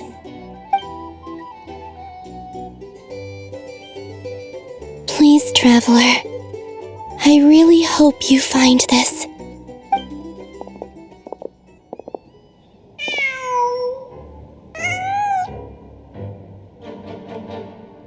Huh. Just a cat. Nothing else here strikes me as noteworthy. Didn't you stay here for a couple of nights once? Before Rarir showed himself, yes. It's also where the Traveler and I first met. Did you notice anything unusual during your stay? I remember thinking how much noisier the flagship is at night compared to the graveyard. Other than that, no. Traveler and Paimon were most congenial neighbors. This is where they've been staying, yes? Over here? That's right. I wouldn't usually condone breaking and entering, but we can make it up to them later. Focus now. I have to write a message on the wall using Kuvaki, just like I said on Moon Prayer Night. Simply open your windows on nights when the moon shines bright, and the moonlight will naturally flow towards the words I have written. Here goes. I'll need to carefully control my strength.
There's a noise outside the door.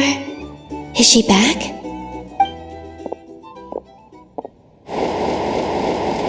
Please, you have to see these words.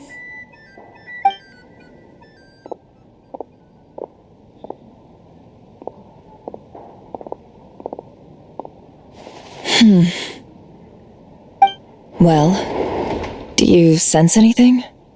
Unfortunately, no. And this place was our last chance. Not necessarily. We've only looked in Nasha Town so far. Miss Columbina said she would leave messages at her friends' dwellings.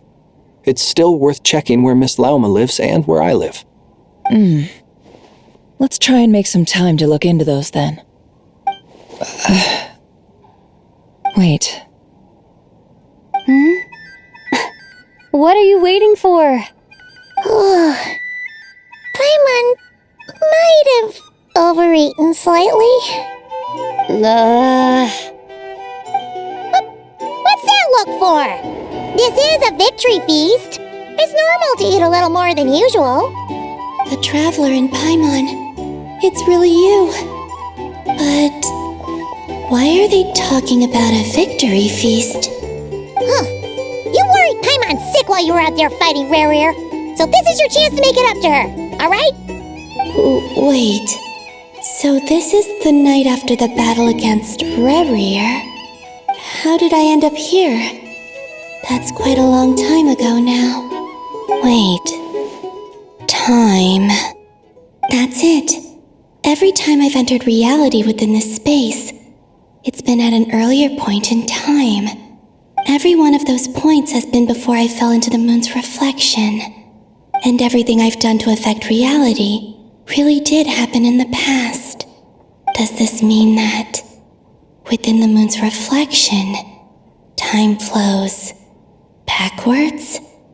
Starting from the moment I fell in? Not long till Moon Prayer Night now. It's gonna be even livelier than tonight.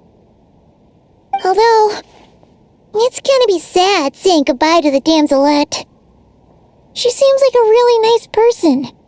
Paimon. No, I can't. Even if I make contact, they probably won't understand what's going on. And in any case, I'll likely get pulled away again if I do. Instead, I have to find a way to get them to notice what I've written using the moonlight. Wait, even I hadn't thought of doing that before Moon Prayer Night. They'd never conceive of that possibility. Is there truly no other way? Don't lose heart. We'll find a way somehow. Huh? Oh, you say that, but the Frost Moon is beyond the fall sky.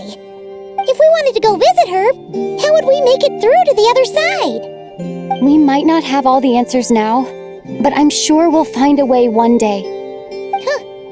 Guess someone's gotta be the optimist. The present. The future. That's right. There are still things I can do. What's your plan? Flint's, when you were staying next door, did you ever open the window? No. The rooms here are dark and damp, and there's such a buildup of dust on the windows that the moonlight can't even get in. I didn't think it was worth the trouble. The moonlight? I think I see where you're going. One moment. I'll see if the owner is available. Don't bother. Time is of the essence.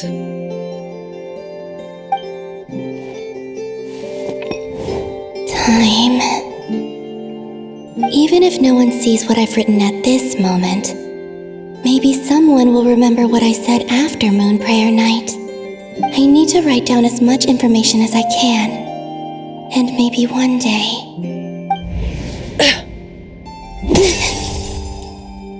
Huh? What's up with you?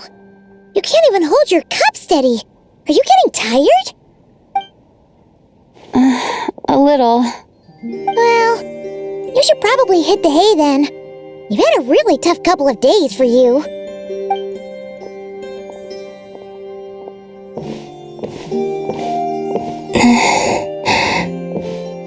You truly have. You helped defeat Rerir, helped me reclaim my name, and you helped the others organize Moon Prayer Night. Wherever you are right now, I'm sure you're still fighting against the injustices of fate. This is all I can leave for them. How I wish I could stay here. But it's time for me to go. I hope to see you again in the next time, and if the opportunity presents itself. I will surely return to your side. Huh. Columbina. She's alive. Not only that, but she's left us an entire wall's worth of clues. She even wrote down what would happen on Moon Prayer Night. It's just a shame we found it too late. I am here. Time in this place flows backwards. I am constantly moving forward. It sounds like she's found a way to influence the past using Kuvaki. But her future is our past. So, these words have been here ever since we defeated the Reihir of Solnari. We just never discovered them. Which came first, the chicken or the egg? Do you ever mull over questions like that? Only when I'm in a good mood, and at leisure. Well, I never do. Everything that has happened already belongs to the realm of fact. As a business person, and especially an intel broker, what I do is extrapolate from those facts to try and read the future. An admirable philosophy. It's a means of survival. Let's go. We have a wall's worth of clues to share with the others.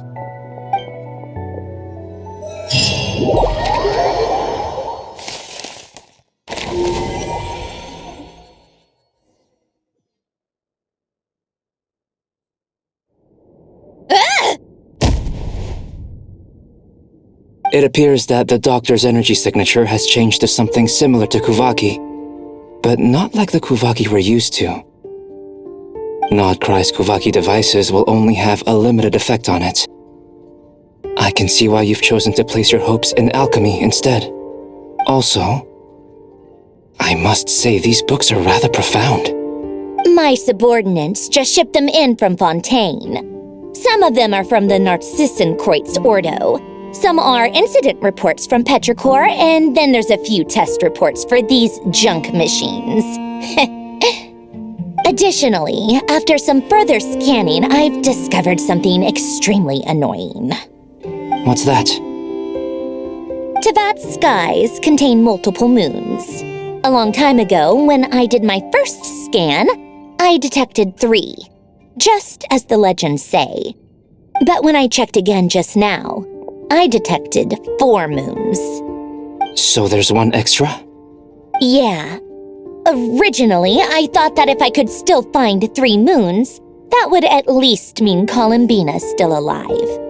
But then it occurred to me that apart from the frost moon, Teyvat's moons are just husks. And husks surely shouldn't show up in the scan, since they're not alive. It's weird, isn't it? If we can't even distinguish between a dead and a living moon, how are we supposed to know whether a moon goddess is still alive? Or does this mean that the moon marrows are equivalent to the moons themselves? It's certainly possible. In which case, the 4th moon you detected may be Dottores' artificial creation. So he wasn't bluffing. He really built his own moon marrow. Ugh! I'm so mad right now! It's easy to get overwhelmed when you have too much on your plate. Maybe you need to relax. Perhaps try going for a walk, or simply take a few deep breaths. Nothing can calm me down at a time like this. I need more time, and I need progress.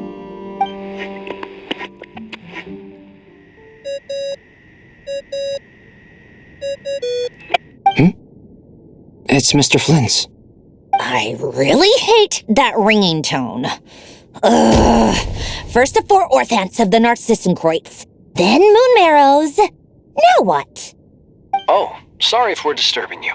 Might I ask what's troubling you? What do you want? We're busy. Are you still at the Curatorium of Secrets? Yeah. Look, everyone else is still out, so there's no hurry. Plus, I'm busy, so I would appreciate if you gave me some space. Even though we have crucial intel to share?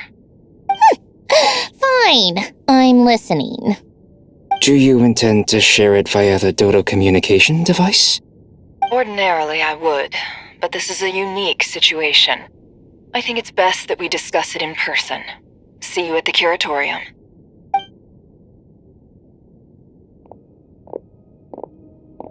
All right then. So, what's the situation? The rest of the team is still out working on their missions and evacuations, but we've decided to fill you in on the most crucial information first. Sandrone, you were right. Columbina is most likely still alive.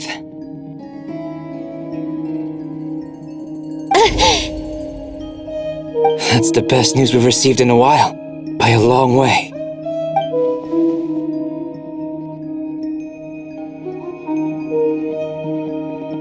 Random locations. Appearing in reverse order? Are you serious? So not dying isn't enough for the moon goddess, huh? She has to show off too. Anyway, does this mean we can deduce her condition from the moon marrows? Miss Sandrone, there's nothing wrong with simply admitting that you're happy to hear the good news. I'm not. And she's the least of our problems. We're facing a huge crisis. If she can't control the flow of time in there, she's just gonna keep moving backwards. Different points in time won't intersect, and she'll never find a way out. Let's say life begins with a drop of water. When did time begin? The moment this planet came into being? No, that's not right. Her final destination would be the moment at which the space she is in was created. But it doesn't seem like we can influence that space from the outside world. So how can we help her? Also, if she's alive, Rerir and Thelindis might be too. But as far as we know, neither of them have come back out. That space may not have an exit at all. I'm afraid I must concur with Miss Nefer in this. Can't exactly argue with that. Let's leave it there for now. I've taken notes on everything you said. Will it help with your research? I doubt it's gonna help with breaking Dottoro's energy fields. But who knows when it might come in handy. Better to have it all written down than try to remember everything when I need it.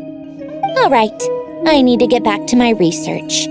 Mr. Albedo has made a lot of suggestions that will require my undivided attention. Sure, I'll stay here. I have things to work on.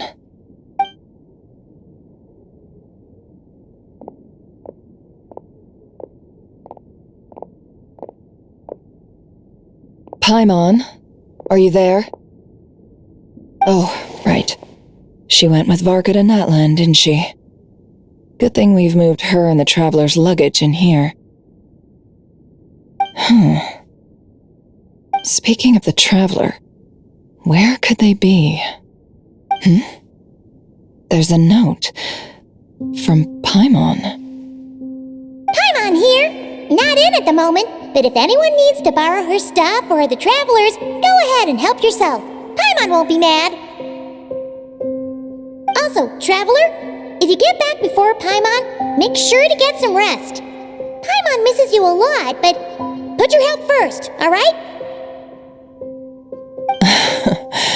How sweet. Well, since you offered, Paimon, don't mind if I do. This is the Traveler and Paimon's luggage. All the items they use day to day are here. It's well organized. I wonder which of them is responsible for that. What do we have here?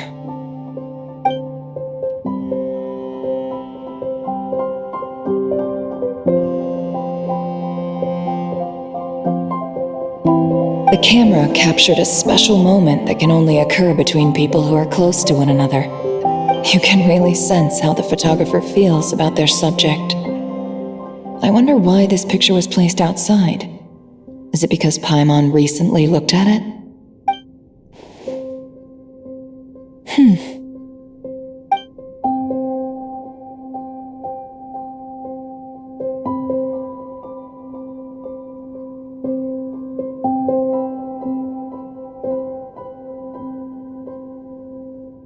This must belong to the Traveler.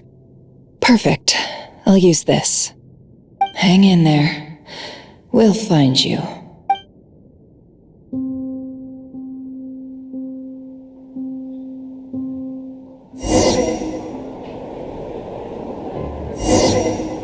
Polonia. Search keyword world formula and bring me all relevant books.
Let's see.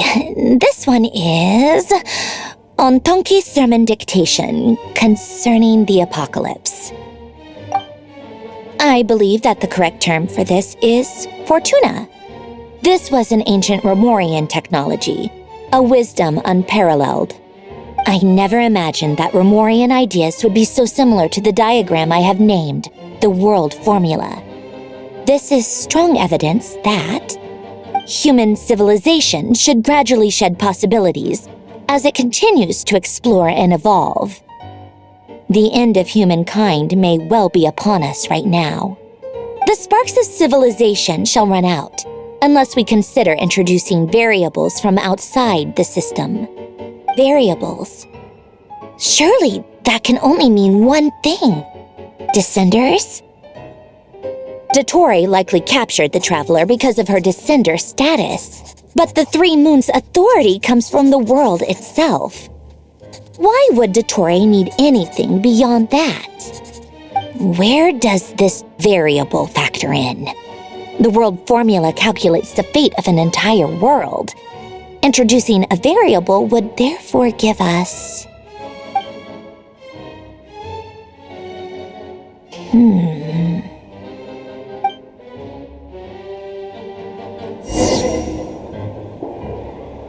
Polonia. Search keyword pathway and bring me all relevant books.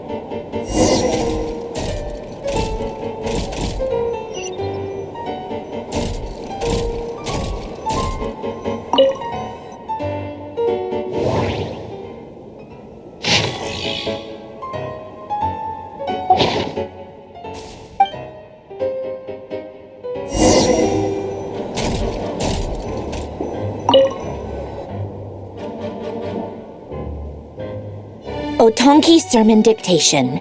Explications on the Chemical Marriage. These titles are pretty esoteric. Observe and compute the pathway displayed in the guidance diagram. Deconstructing and reversing its effects could generate potential ideas. So, it's one of Renee's draft lectures. Deconstructing the pathway. I suppose that could lead to a breakthrough.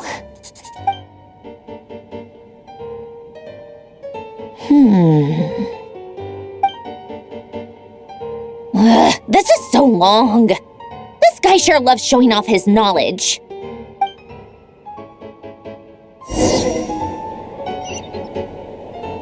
Polonia. Search keyword tree model and bring me all relevant books.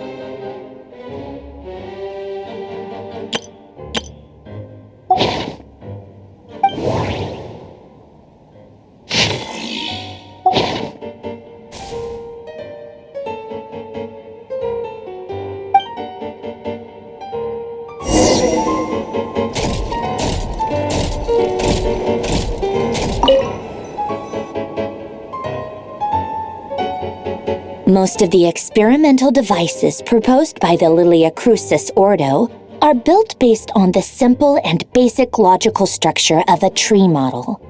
Lilia Crucis. Guess they were trying to cover up the name of the Narcissenkreuz Ordo? When Duke St. Germanus departed, he said, "It seems that there's no going back."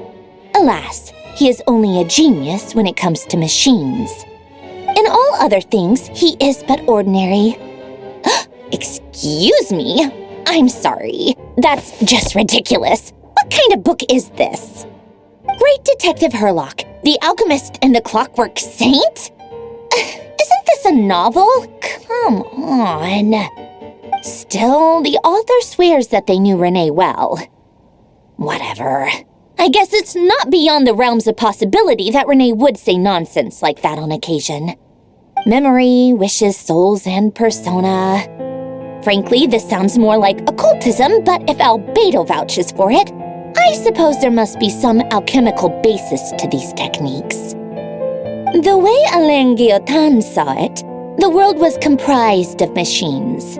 The universe needed machines, and thus his technologies were created. That's why I was born. Renee, his full name was René de Petrichor, if I recall correctly. Sounds like he and the town must be intricately connected. That place was also the source of most of our information regarding Remurian civilization. Seems like some of his projects were based on their technology. The cutting of souls and storing them in vessels. These seemingly unrelated techniques underpinned Renée's research.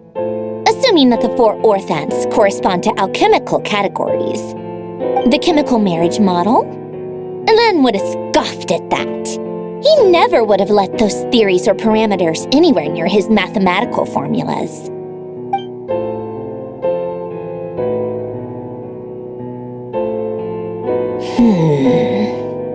What was Alain's view on Renee? I know he mentioned the name, albeit very rarely. Oh, now I remember. Alain's old notes are here too. They mentioned Renee once. Renee seemed most out of sorts when he spoke to me. A lack of sweet foods has dulled his mind, I should think. Either way, his words are not to be believed. Yep, that sounds like Alain. My subordinates actually did a half-decent job digging out all these materials. Makes a change. Good for them. Some of Alain's old files are completely consistent with these records. He must have gotten them from the Tower of Gestalt. I never knew he got his hands on Renee's records that early. He may have kept them, but he never even attempted to use them. Didn't believe a word they said. Come to think of it, Renee's world formula was filled with calculations of constants. That shows he believed that the fate of the world to be predetermined. As for Alain, it's been too long. I forget what he said. What would he have said? A guy like him, fervent believer in machines, but not headstrong enough. The world can be changed. It is worth persevering. Yes, that's how he used to think at least. He created that procedure to save this world. Yet the scale of the world's fate proved too enormous. The result was beyond his ability to calculate. He died having never seen the outcome. And there I was, left behind in the ashes of his dreams. Did you really never take a close look at Renee's research? Or did you read it but deem his philosophy incompatible with your model? The very thought of trying to incorporate his ideas probably made you feel sick to the stomach. Well, don't worry, because there's a whole new category of lunatic in town. Next to Dottore, every other madman looks sane. You once asked me what I wished for. Should have asked him instead. He's the one pining for things you'd sooner die than witness.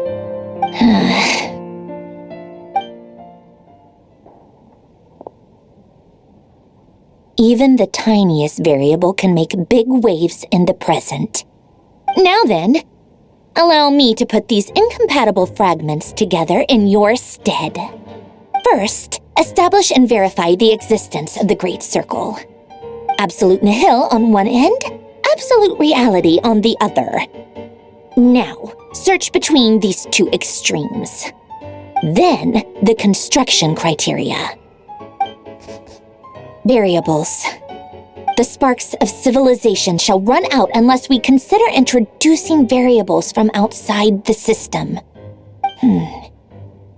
Input variables. Traverse the world, space-time, and civilization, then extract the essential nodes from the records to determine which variables they point to. The primordial power that differentiated itself from the void. The power of light. Yes, light. Records. Hyperborea. This is horrendously complicated. After all that, I'm still missing a few variables. I need to think this through again. How do you think it looks, Polonia? Like the frenzied scrawlings of a madwoman? Fine, keep it to yourself. It's not like you can talk anyway. I'll assume you gave it a passing grade. I jest.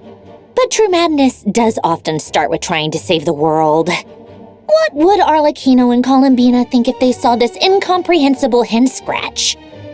They'd probably have me institutionalized. So would Rosaline. She's been dead for a while now. When I close my eyes and think back, I can still see her face. And that enormous dress she used to wear. Such a bizarre choice. What possessed her? Oh, and the clack-clack of those heels used to drive me insane.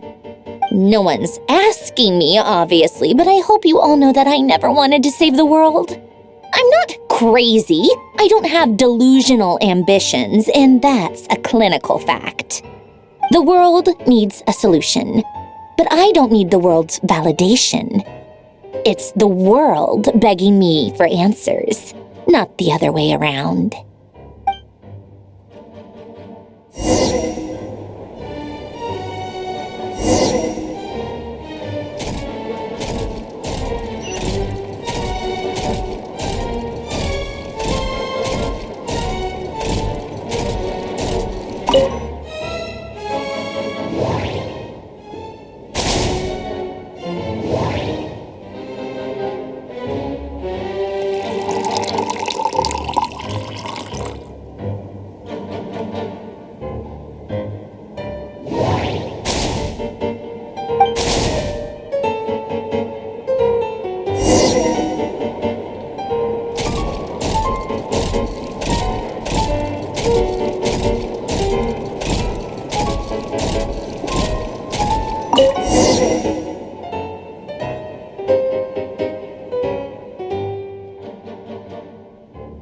Oh, cookies to go with the tea. Let's see. They must be from that person who brought those documents. I see they're from Hotel de Boer. Something's written on the box. We are proud to present this homage to the Fortress of Meropede's fun-filled mill collection system.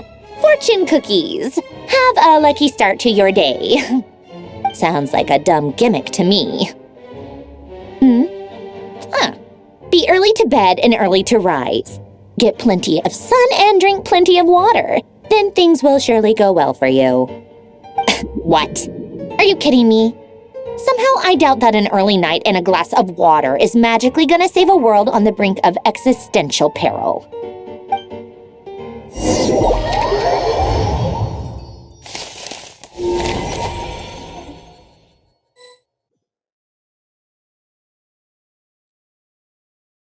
Lady Arlecchino, word has reached us that Lady Marionette's troops are all in position. They are ready to act as soon as the order is given. Excellent. The only thing is, they are fewer in number than we expected. It looks like many of them must have lost their lives at the hand of the monsters released by the Doctor. Can't be helped. Allow them to join our ranks and keep in contact. As you wish.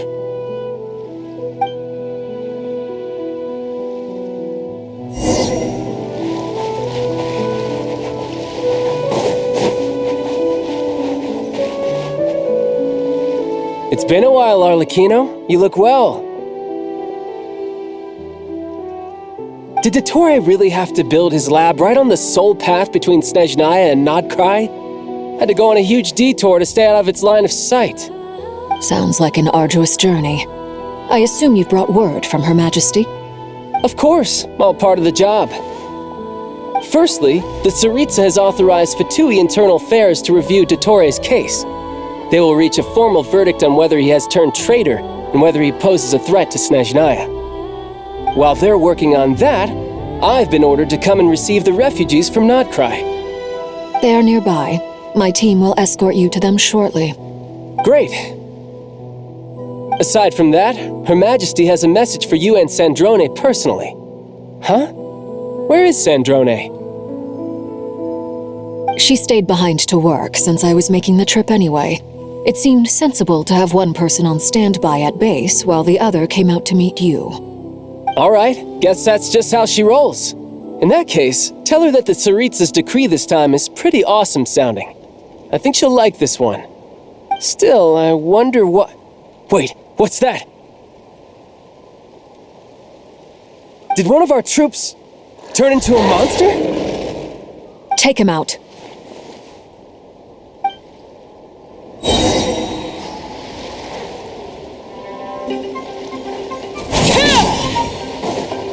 Overruled!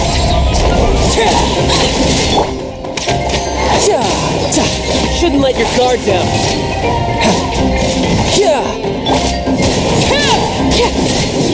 You've gotten stronger, Arlecchino. Nice. Stop that right now. I appreciate the praise, but I am not fighting you today. I knew it.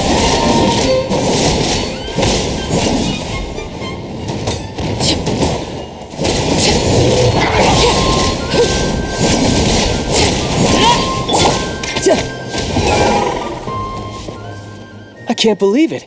He was a living, breathing human one moment, and the next... Another fine piece of work by our dear colleague, I'm afraid. What in the world has been going on in Nodkrai? A lot. But long story short, Dottore stole 2 moon marrows that should have belonged to Columbina, then built a 3rd moon marrow of his own to concentrate the Trilunar Authority in his hands. What?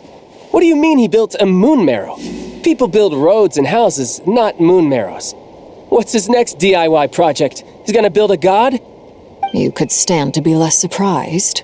We are harbingers. The work we are engaged in makes the creation of gods seem mundane by comparison. I tell everyone who asks that you once crossed swords with Rex Lapis while serving as a key supporter for Rosaline's plan. But right now, you're acting like a common adventurer. Thanks for speaking up for me. Those 2 really took me for a ride back then. Then again, surely no common adventurer would manage to get tangled up with them the way I did. That's gotta count in my favor, right? It almost sounds like you wish to repeat the experience. I might have to lower my opinion of you. No. I'll stop talking. Please, go on. Dottore is currently still experimenting with his newfound power in ways that continue to corrode the outside world. As for the human mutation, I believe this is simply a consequence of his experiments, and not a strategic move. That radiant beast was once a subordinate of Sandrone's. I suspect he was only allowed to live so that he could become an experimental subject. Also, those of us who fought Dottore have been afflicted with a curse. As such, I cannot leave Nodkrai. This is so much worse than I thought. No wonder Her Majesty's decree is so extreme. While these exceptional circumstances persist, the Harbingers are hereby authorized to use unilateral executive powers. Should Dottore pose a threat, Arlecchino and Sandrone are permitted to eliminate him. My thanks to Her Majesty. I will pass these good tidings on to Sandrone. Her Majesty has also declared that she will refrain from launching an attack on the now evacuated Nodkrai due to the presence of unretrieved research material. A wise decision. By the way, how's my old partner doing? I'm assuming they're with you? Partner? You mean the Traveler? I'm afraid I have bad news. She was captured after our failed assault on Dottore's lab. Her whereabouts are currently unknown. What? Why? Since when does Dottore have a bone to pick with her? That is indeed the question. I'm not sure he does.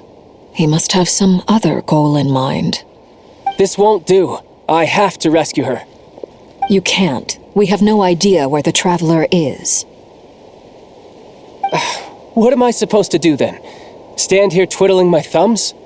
Sandrone is working on it. The best thing you can do right now is complete your mission. Fine. I guess I'll leave this to you then. One last thing. Tell the rooster to get the message out to the gods and citizens of every nation in Teyvat. Beware. An uncontrollable pollution is spreading forth from Nodcry. The source of that pollution is a madman drunk on the success of his experiments. The Fatui and our allies will endeavor to contain the threat. However, if Nodcry falls, things are likely to escalate. Considering Dottore is one of our own, all Fatui stationed in Nodcry consider it our duty to stay and fight him to the bitter end. Whatever the cost. Hey, don't be too pessimistic. If it comes to it, I'm sure Her Majesty won't stand by and do nothing. I hope you're right.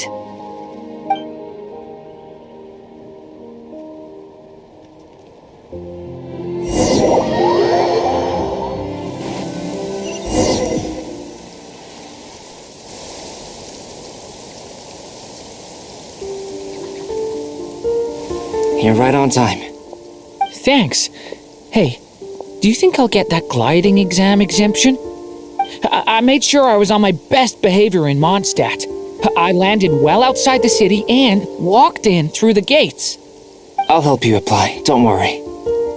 For now, let's see what we have here. What are the doctor's energy fields even made from? The usual attract and repel principles that govern Kuvaki don't seem to apply to them. They are very mysterious, but ultimately, they appear to be comprised of energies from the three realms. Thanks to research by Master in the Hexen Circle, we know that Teyvat's 7 elements are derived from the more primordial power of the Light Realm, which is antagonistic with the power of the Void Realm. Since you have the power of the Dragon Durin within you, I'm sure you can already tell that this energy field contains no abyssal energy. That's true. It's not abyssal energy, it's something pure, wild, and untamed. I've been thinking about something.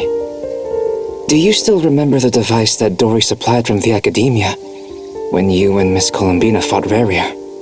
That was one of the most marvelous feats of ingenuity I've ever seen. The design, the craftsmanship, the material selection. I couldn't fault any of it. Not to mention the operating principles. Surely the most ingenious feature of all. Dory didn't go into detail on how it functions, but I have a working theory. The clue was that Miss Columbina was somehow able to use the pyro energy that you provided, despite the fact that, as a moon goddess, she should only be able to use light realm energy in principle. Now, all elemental energy is, of course, derived from light realm energy to begin with. Hence, I suspect that the device works by restoring elemental energy to its original state. This presumes a theoretical model of the 7 elements akin to that of light refracted through a prism. Perhaps it is no mere analogy. Maybe there is indeed a prism in this model. I almost wonder if the idea for the device was conceived based on direct observations of said prism. It would explain how such an ironclad design concept was achieved. It is at once a masterwork of engineering and a groundbreaking application of the Academia's latest elemental theories. I suspect only Lesser Lord Kusanali herself could have devised such an ambitious technology. But back to the energy field before us. If this is pure light realm energy, its relation to elemental energy is one of integration versus division. Or you could say that the former contains the latter. Could this mean that elemental energy can dilute the power of the light realm? Should we give it a try? We should.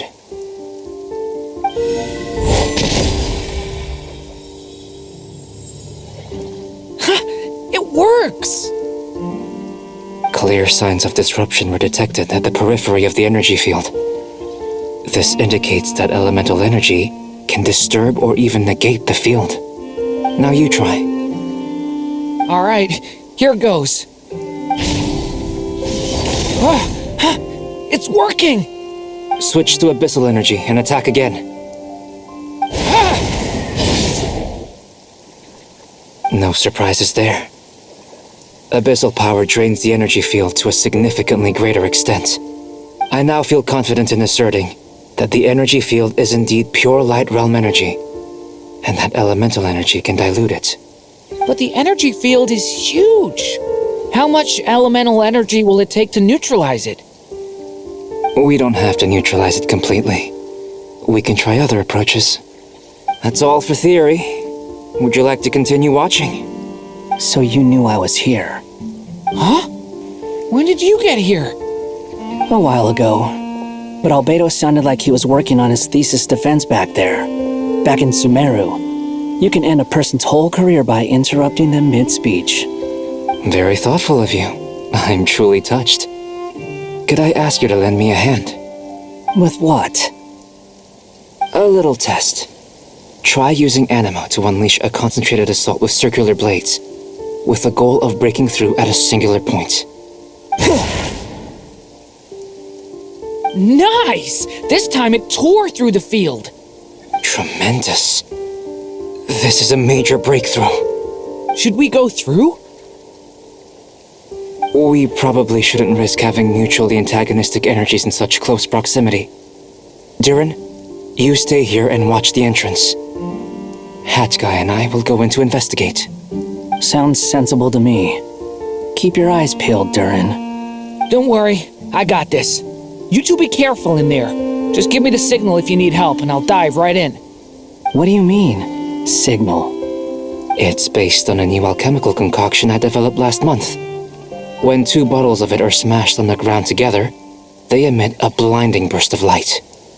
If it comes to that, remember to shield your eyes with your hat. Glad I asked. Thanks for the heads up.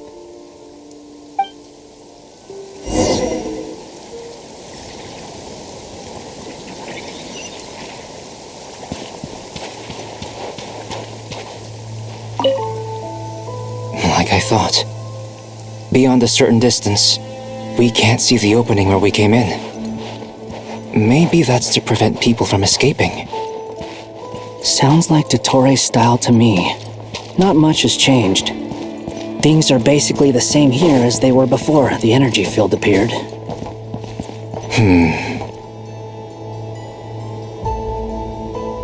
They have no heartbeat and they're not breathing. We can only assume they're dead. But there are no visible wounds. Also, there's an animal squatting next to each body. It's watching us. That's not an animal's gaze. What are you trying to tell us? Doesn't seem eager to talk. I guess maybe it's just an animal after all. Let's keep looking around.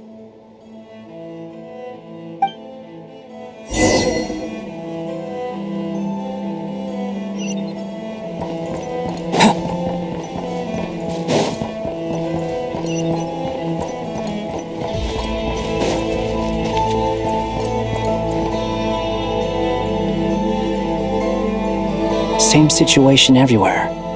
Not a living soul in sight. Just countless bodies with animals standing watch over them. Well, I think we can safely rule out the possibility that they're all pets.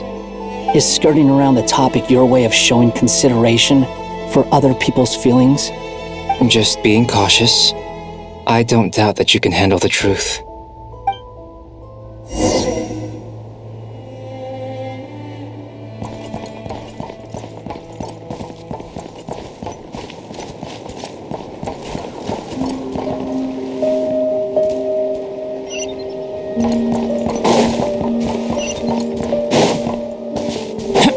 Careful. Please. Help us. Please. Please. Help us. Please. What happened here? I don't know. Suddenly, everyone collapsed. Then my line of sight got lower. I still have some of my senses left. I gotta get out of here.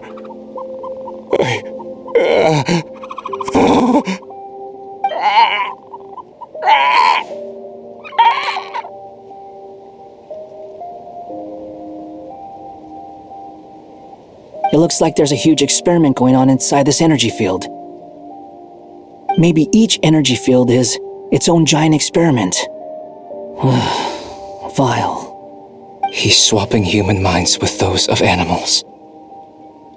Even without the other circumstances, this would be an extremely radical experiment. Those people may have lost their sense of selves, but they are not fully animals either. If they were, they would have left. But instead, their instincts are driving them to remain by their dead bodies. We should go. No sense in sticking around here longer than we need to. Agreed. Over there, I hear a voice.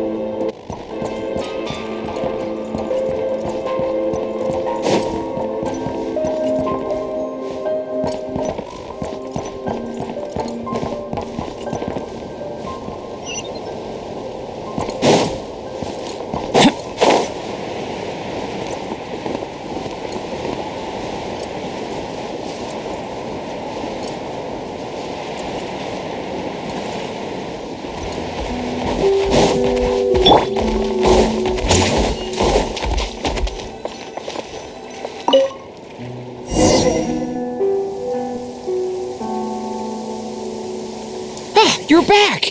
Everything okay? We saw some things that take a strong stomach. Otherwise, we're fine. We should share our findings with the others.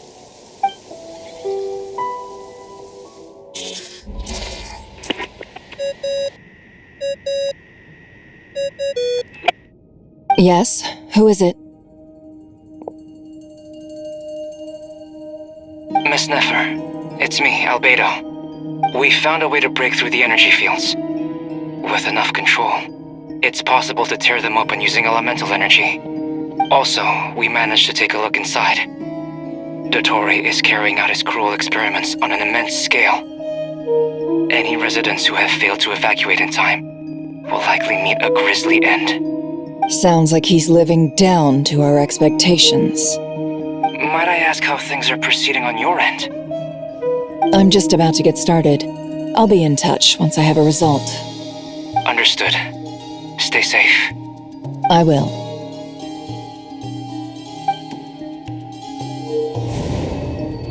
Well, Nefer, I'll link up with you once my tasks are complete. What makes you think I'd need you to do that? I'll need it. And considering the way you approach certain matters, I think you'll be better off with me present.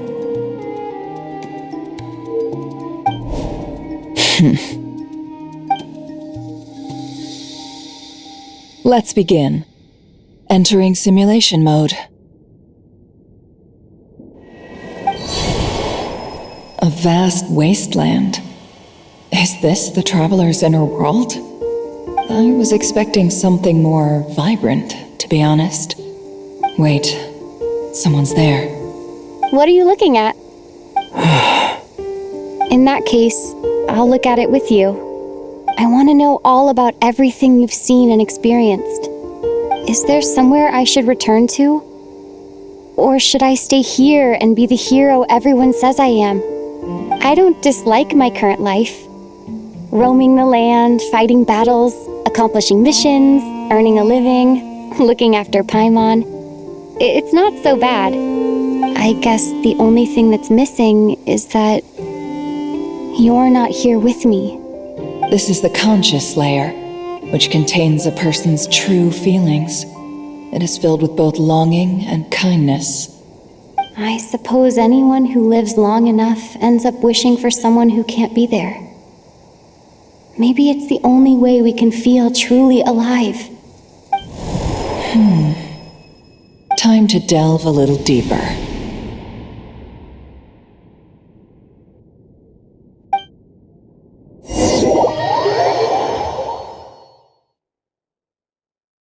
Nasha Town is hardly the optimal choice for a place to live, but it has character and a reasonable population density. What are you trying to say? Oh, don't be nervous. I was just thinking where might make a good starting point for your journey. Perhaps I should send you further afield. Conria, perhaps. Conria ceased to exist long ago. Once again, you fail to understand the possibilities that the Tri-Lune creates. Anything that has existed in the past, I can now recreate. You simply do not wish to see that happen. That might be because you miss your sibling and fear getting answers that you are not ready to learn. But this is not for me to judge. If we are to collaborate, we need to maintain an amicable relationship. In a moment, you will be able to... Oh no. What are you...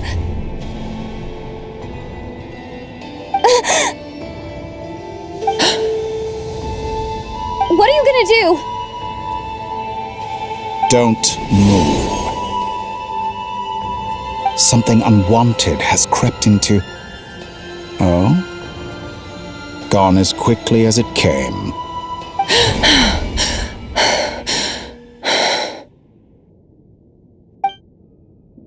Did you save me? If I hadn't cut the connection, Dottore might have caught you from the other side and destroyed you. This was a good idea, but once is plenty. You were exceptionally brave. Excellent work. Thanks, but now's not the time for that.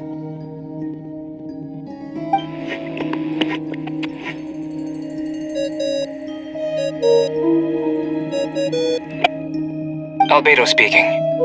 I think I know where she is. What is this endless darkness? I can't see anything, even though my eyes are wide open. But why? What happened?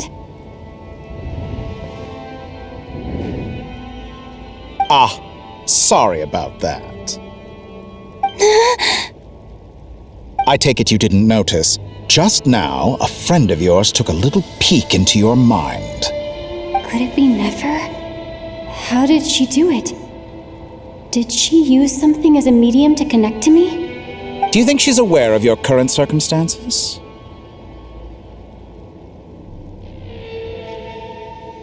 Oh dear. Have I stunned you into silence?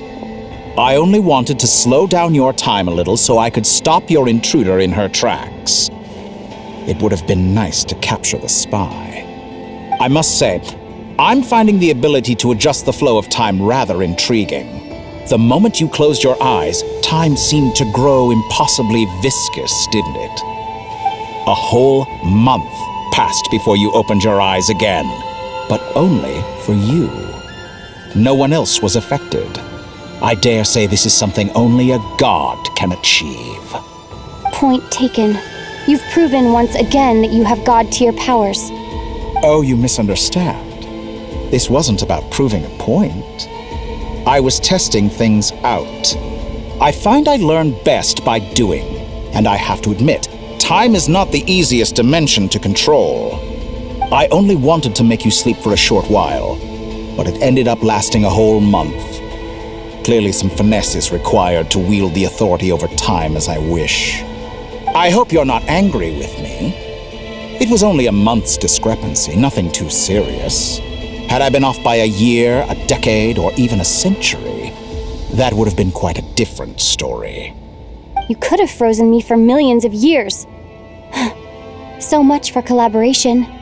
You aren't showing much sincerity. Millions of years? To what end? I wonder if you don't understand humans all that well.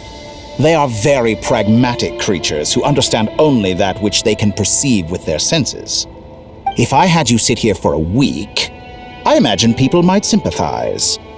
But if I left you here for 100, 1,000, or 10,000 years, The sheer size of that number would cause it to lose all meaning to them. They would not have the capacity to comprehend your suffering, and thus they could not empathize. Unfortunately, while gods do exist in Teyvat, it is ordinary humans that account for most of the population. Their lifespans are so limited, their bodies so fragile. Did you ever really hope that they could begin to understand someone like you? Your long life and unique origins make you fundamentally different from them. How long will it be before they start to treat you like the alien you are? Before you are ostracized, outcast? Alien. Even I feel bad for you sometimes. This world has made you into a slave. So many times you have served its will, and not once have the powers that be ever thought to grant you the one simple thing you wish for. You have been treated most unfairly. I can change that. I will grant you special privileges and give you back the status you rightly deserve as a descender.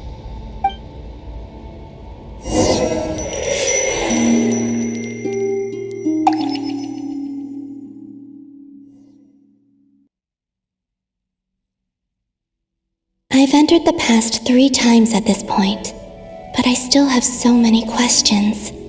For instance, beyond each point being further back in time than the last, what determines the specific locations at which I can make entry? So far, the common thread linking all 3 scenarios is that the traveler has been present. But it's more than that. I know I sensed something familiar around her.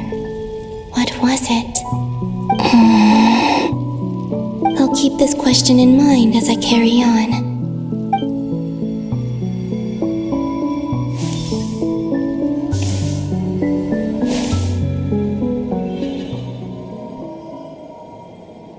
Humans, you never change.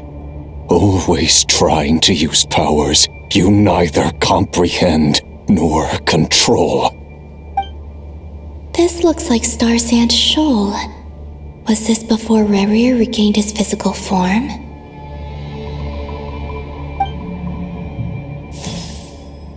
You've messed with the cannon again, huh? Sorry, but this round's not gonna go your way. The cannon. That's right. I was at Silver Moon Hall and I sensed an abnormal Kuvaki fluctuation coming from Nasha Town. And right after that, came an ominous power emanating from Star Sand Shoal. My body was once torn into countless pieces and hurled into the swirling chaos of time itself. But even so, my life and will were not extinguished. I wonder if I could try to prevent his resurrection. But how would I do it? What can I do, here and now? Traveler! Behind you! Look at that light!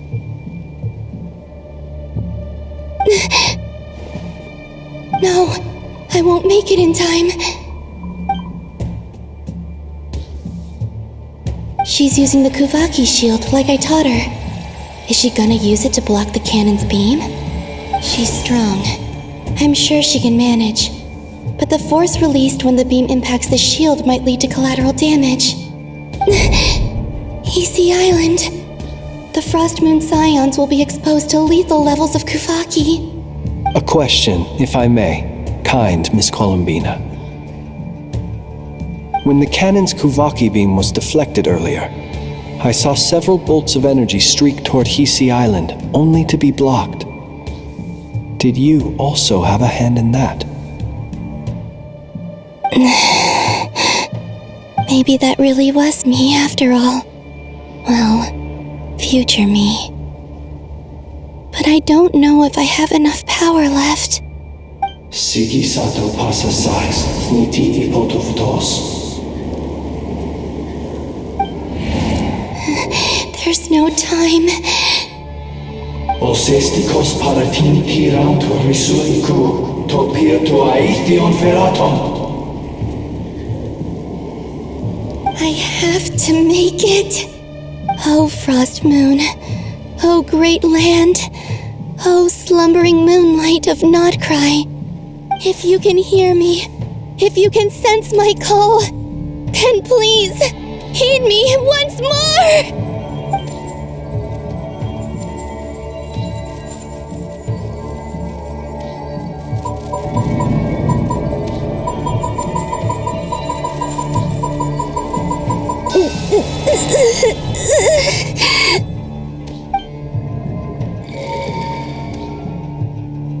Did it work?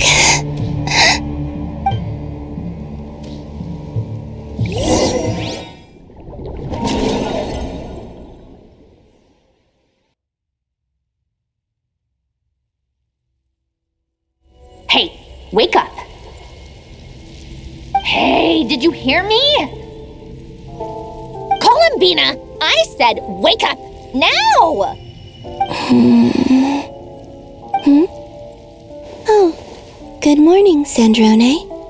It's 3 in the afternoon, actually. And could you kindly not use my quarters as your personal nap room next time? But I feel so safe here. And your coffee, right? It's so bitter, but it smells lovely. It's like you were raised by wolves in a forest or something. What did you drink growing up? Grass tea? The Frost Moon Scions certainly led a more frugal existence than the Fatui. Then I'll bet you've never eaten one of these before. It smells delicious. That's because it's a Fontanian recipe. I had a little free time today, so I made a batch.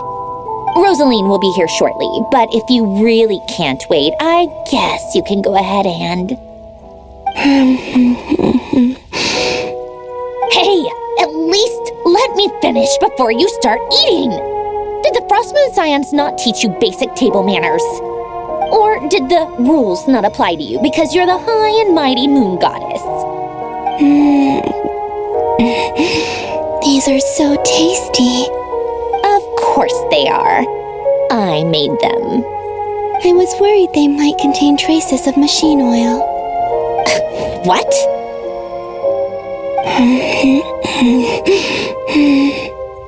You know, there's something I've always wanted to ask you. Why did you leave your old home and join the Fatui? I mean, I'm sure their food was awful. But there's gotta be more to it than that. Well, life there didn't go quite how I imagined. What were you expecting? You're a god. Your followers are gonna make some demands of you, right? Surely you can just answer a few prayers here and there in return for the free food and drink. How bad can it be? Well, would you help other people just for free food and drink? The doctor told me that you were created by a great mechanic, Lord something Fisher. The Lord Artificer. Ugh, some people can't keep their mouths shut. Oh, Lord Artificer. And didn't he have something to do with the, narcissist? Narcissenkreuz Ordo. Yes, that was it. Narcissenkreuz Ordo. So, would you try to fulfill their wishes? You must be joking. I wouldn't go even if they paid me. I don't even know them. Exactly. Well, I felt the same way. I did not know the people who made demands of me. What do you know? We're on the same page for once. In his later years, Elen did ask me if there was anything I wanted to do. If I had any wishes of my own. Well, I don't. And I'm not in any mood to fulfill someone else's either. Who's Elen? He was the... You know what? Never mind. You're not gonna remember. Anyway, the point I'm trying to make is, neither of us is the self-sacrificing type. Let me ask you this. What sort of place would you like to live in, if you could choose? A place where people don't ask me for things I cannot give them. Where they don't worship me, or fear me, but just want to chat with me like a normal person. I'd also like the freedom to come and go as I please. And ideally, it would be somewhere with the smell of coffee and snacks. Not to burst your bubble, but no such place exists in the world. Now, take your snacks and scram.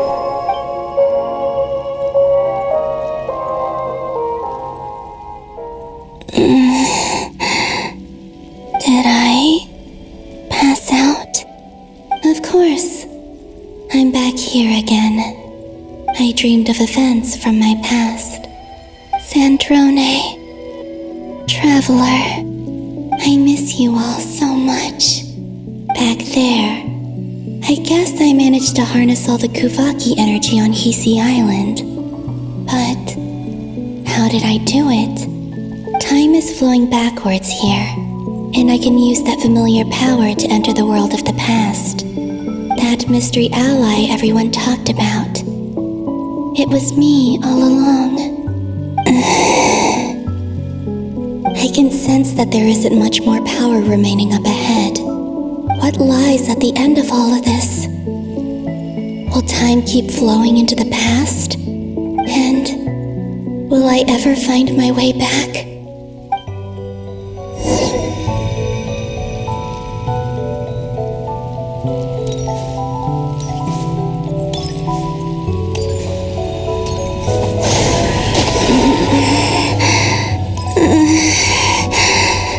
It's getting harder and harder to use my power.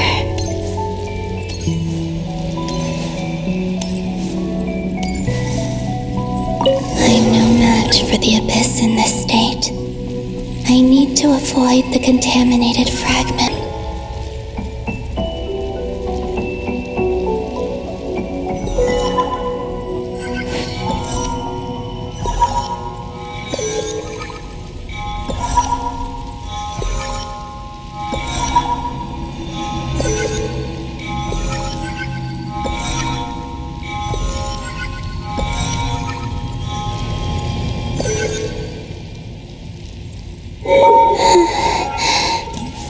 Time to go. I wonder where I'll find myself this time.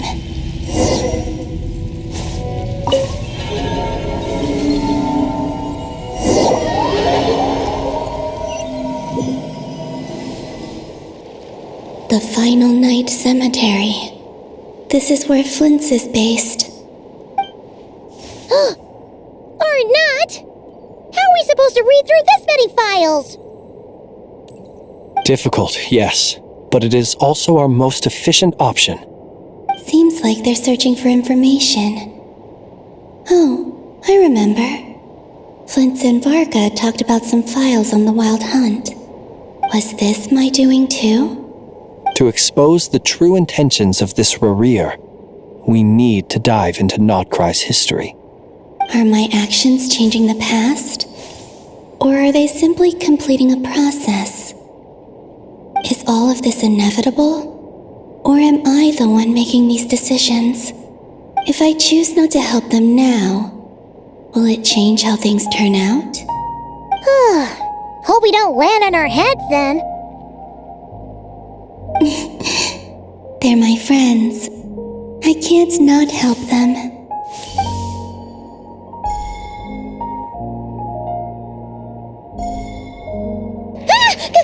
Ghost! And the other one was... here. Hey! Another file's moving!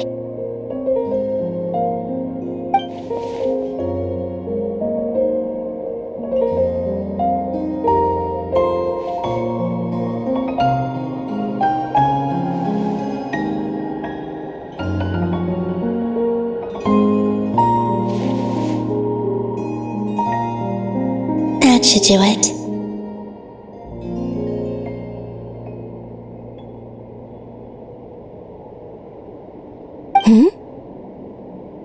Luanatar?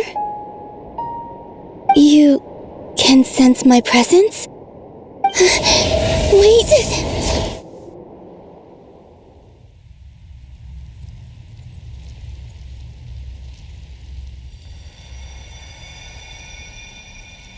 Luanatar.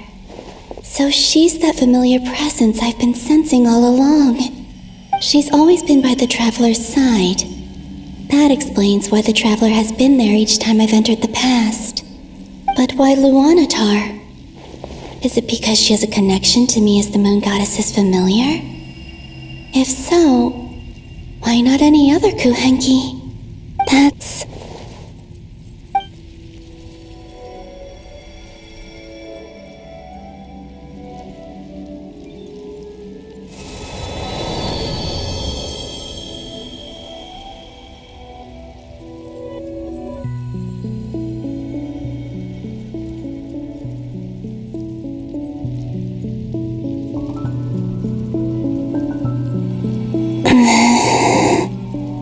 I cannot sense any power up ahead. Just a void, stretching out into infinity. This is likely my final chance to enter the past. It's now or never. I have to find a way back.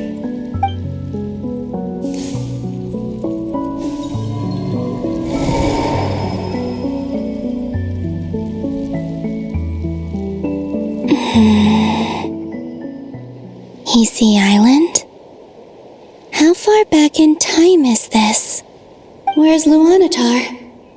I can't sense her presence this time.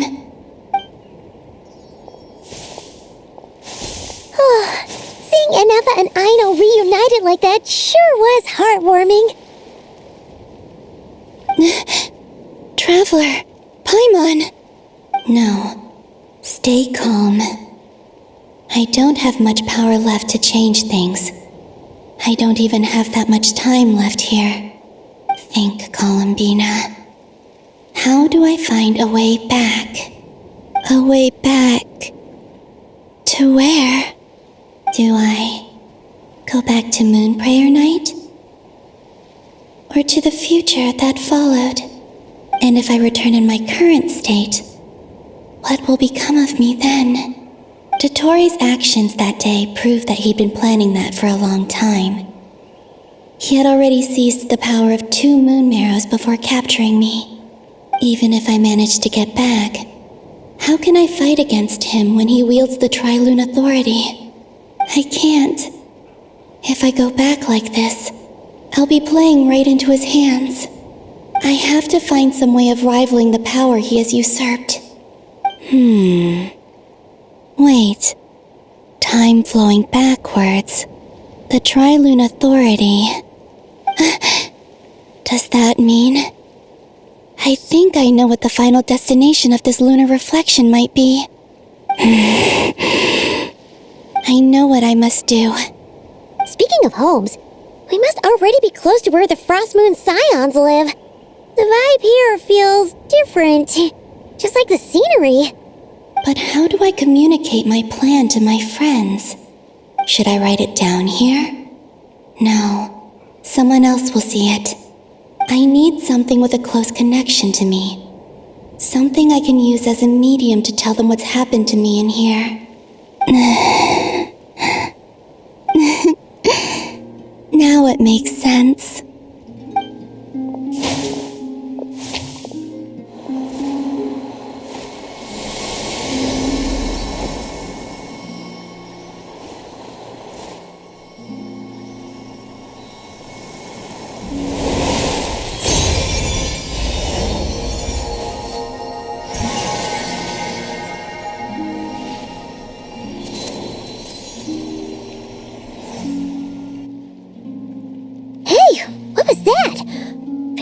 Some sort of breeze blew by, and then the petals suddenly turned into...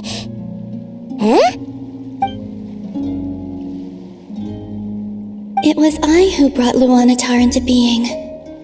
I gave up a piece of my own soul to create her.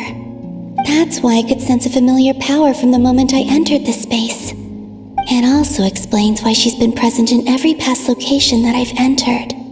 Because we have a deep connection.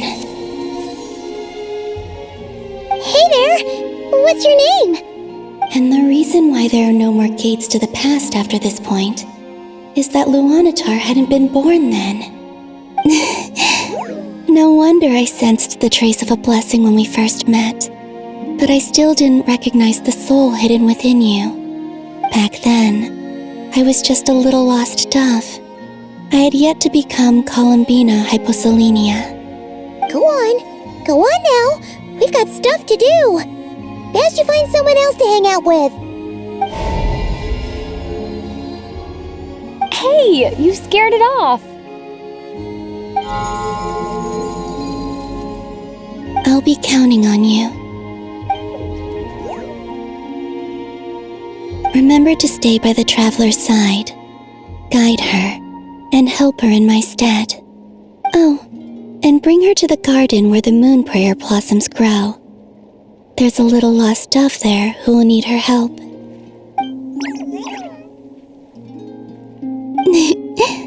Go on.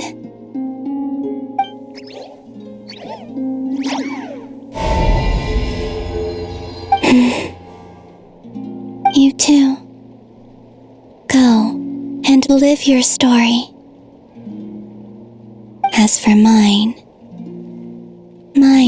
must go in a different direction.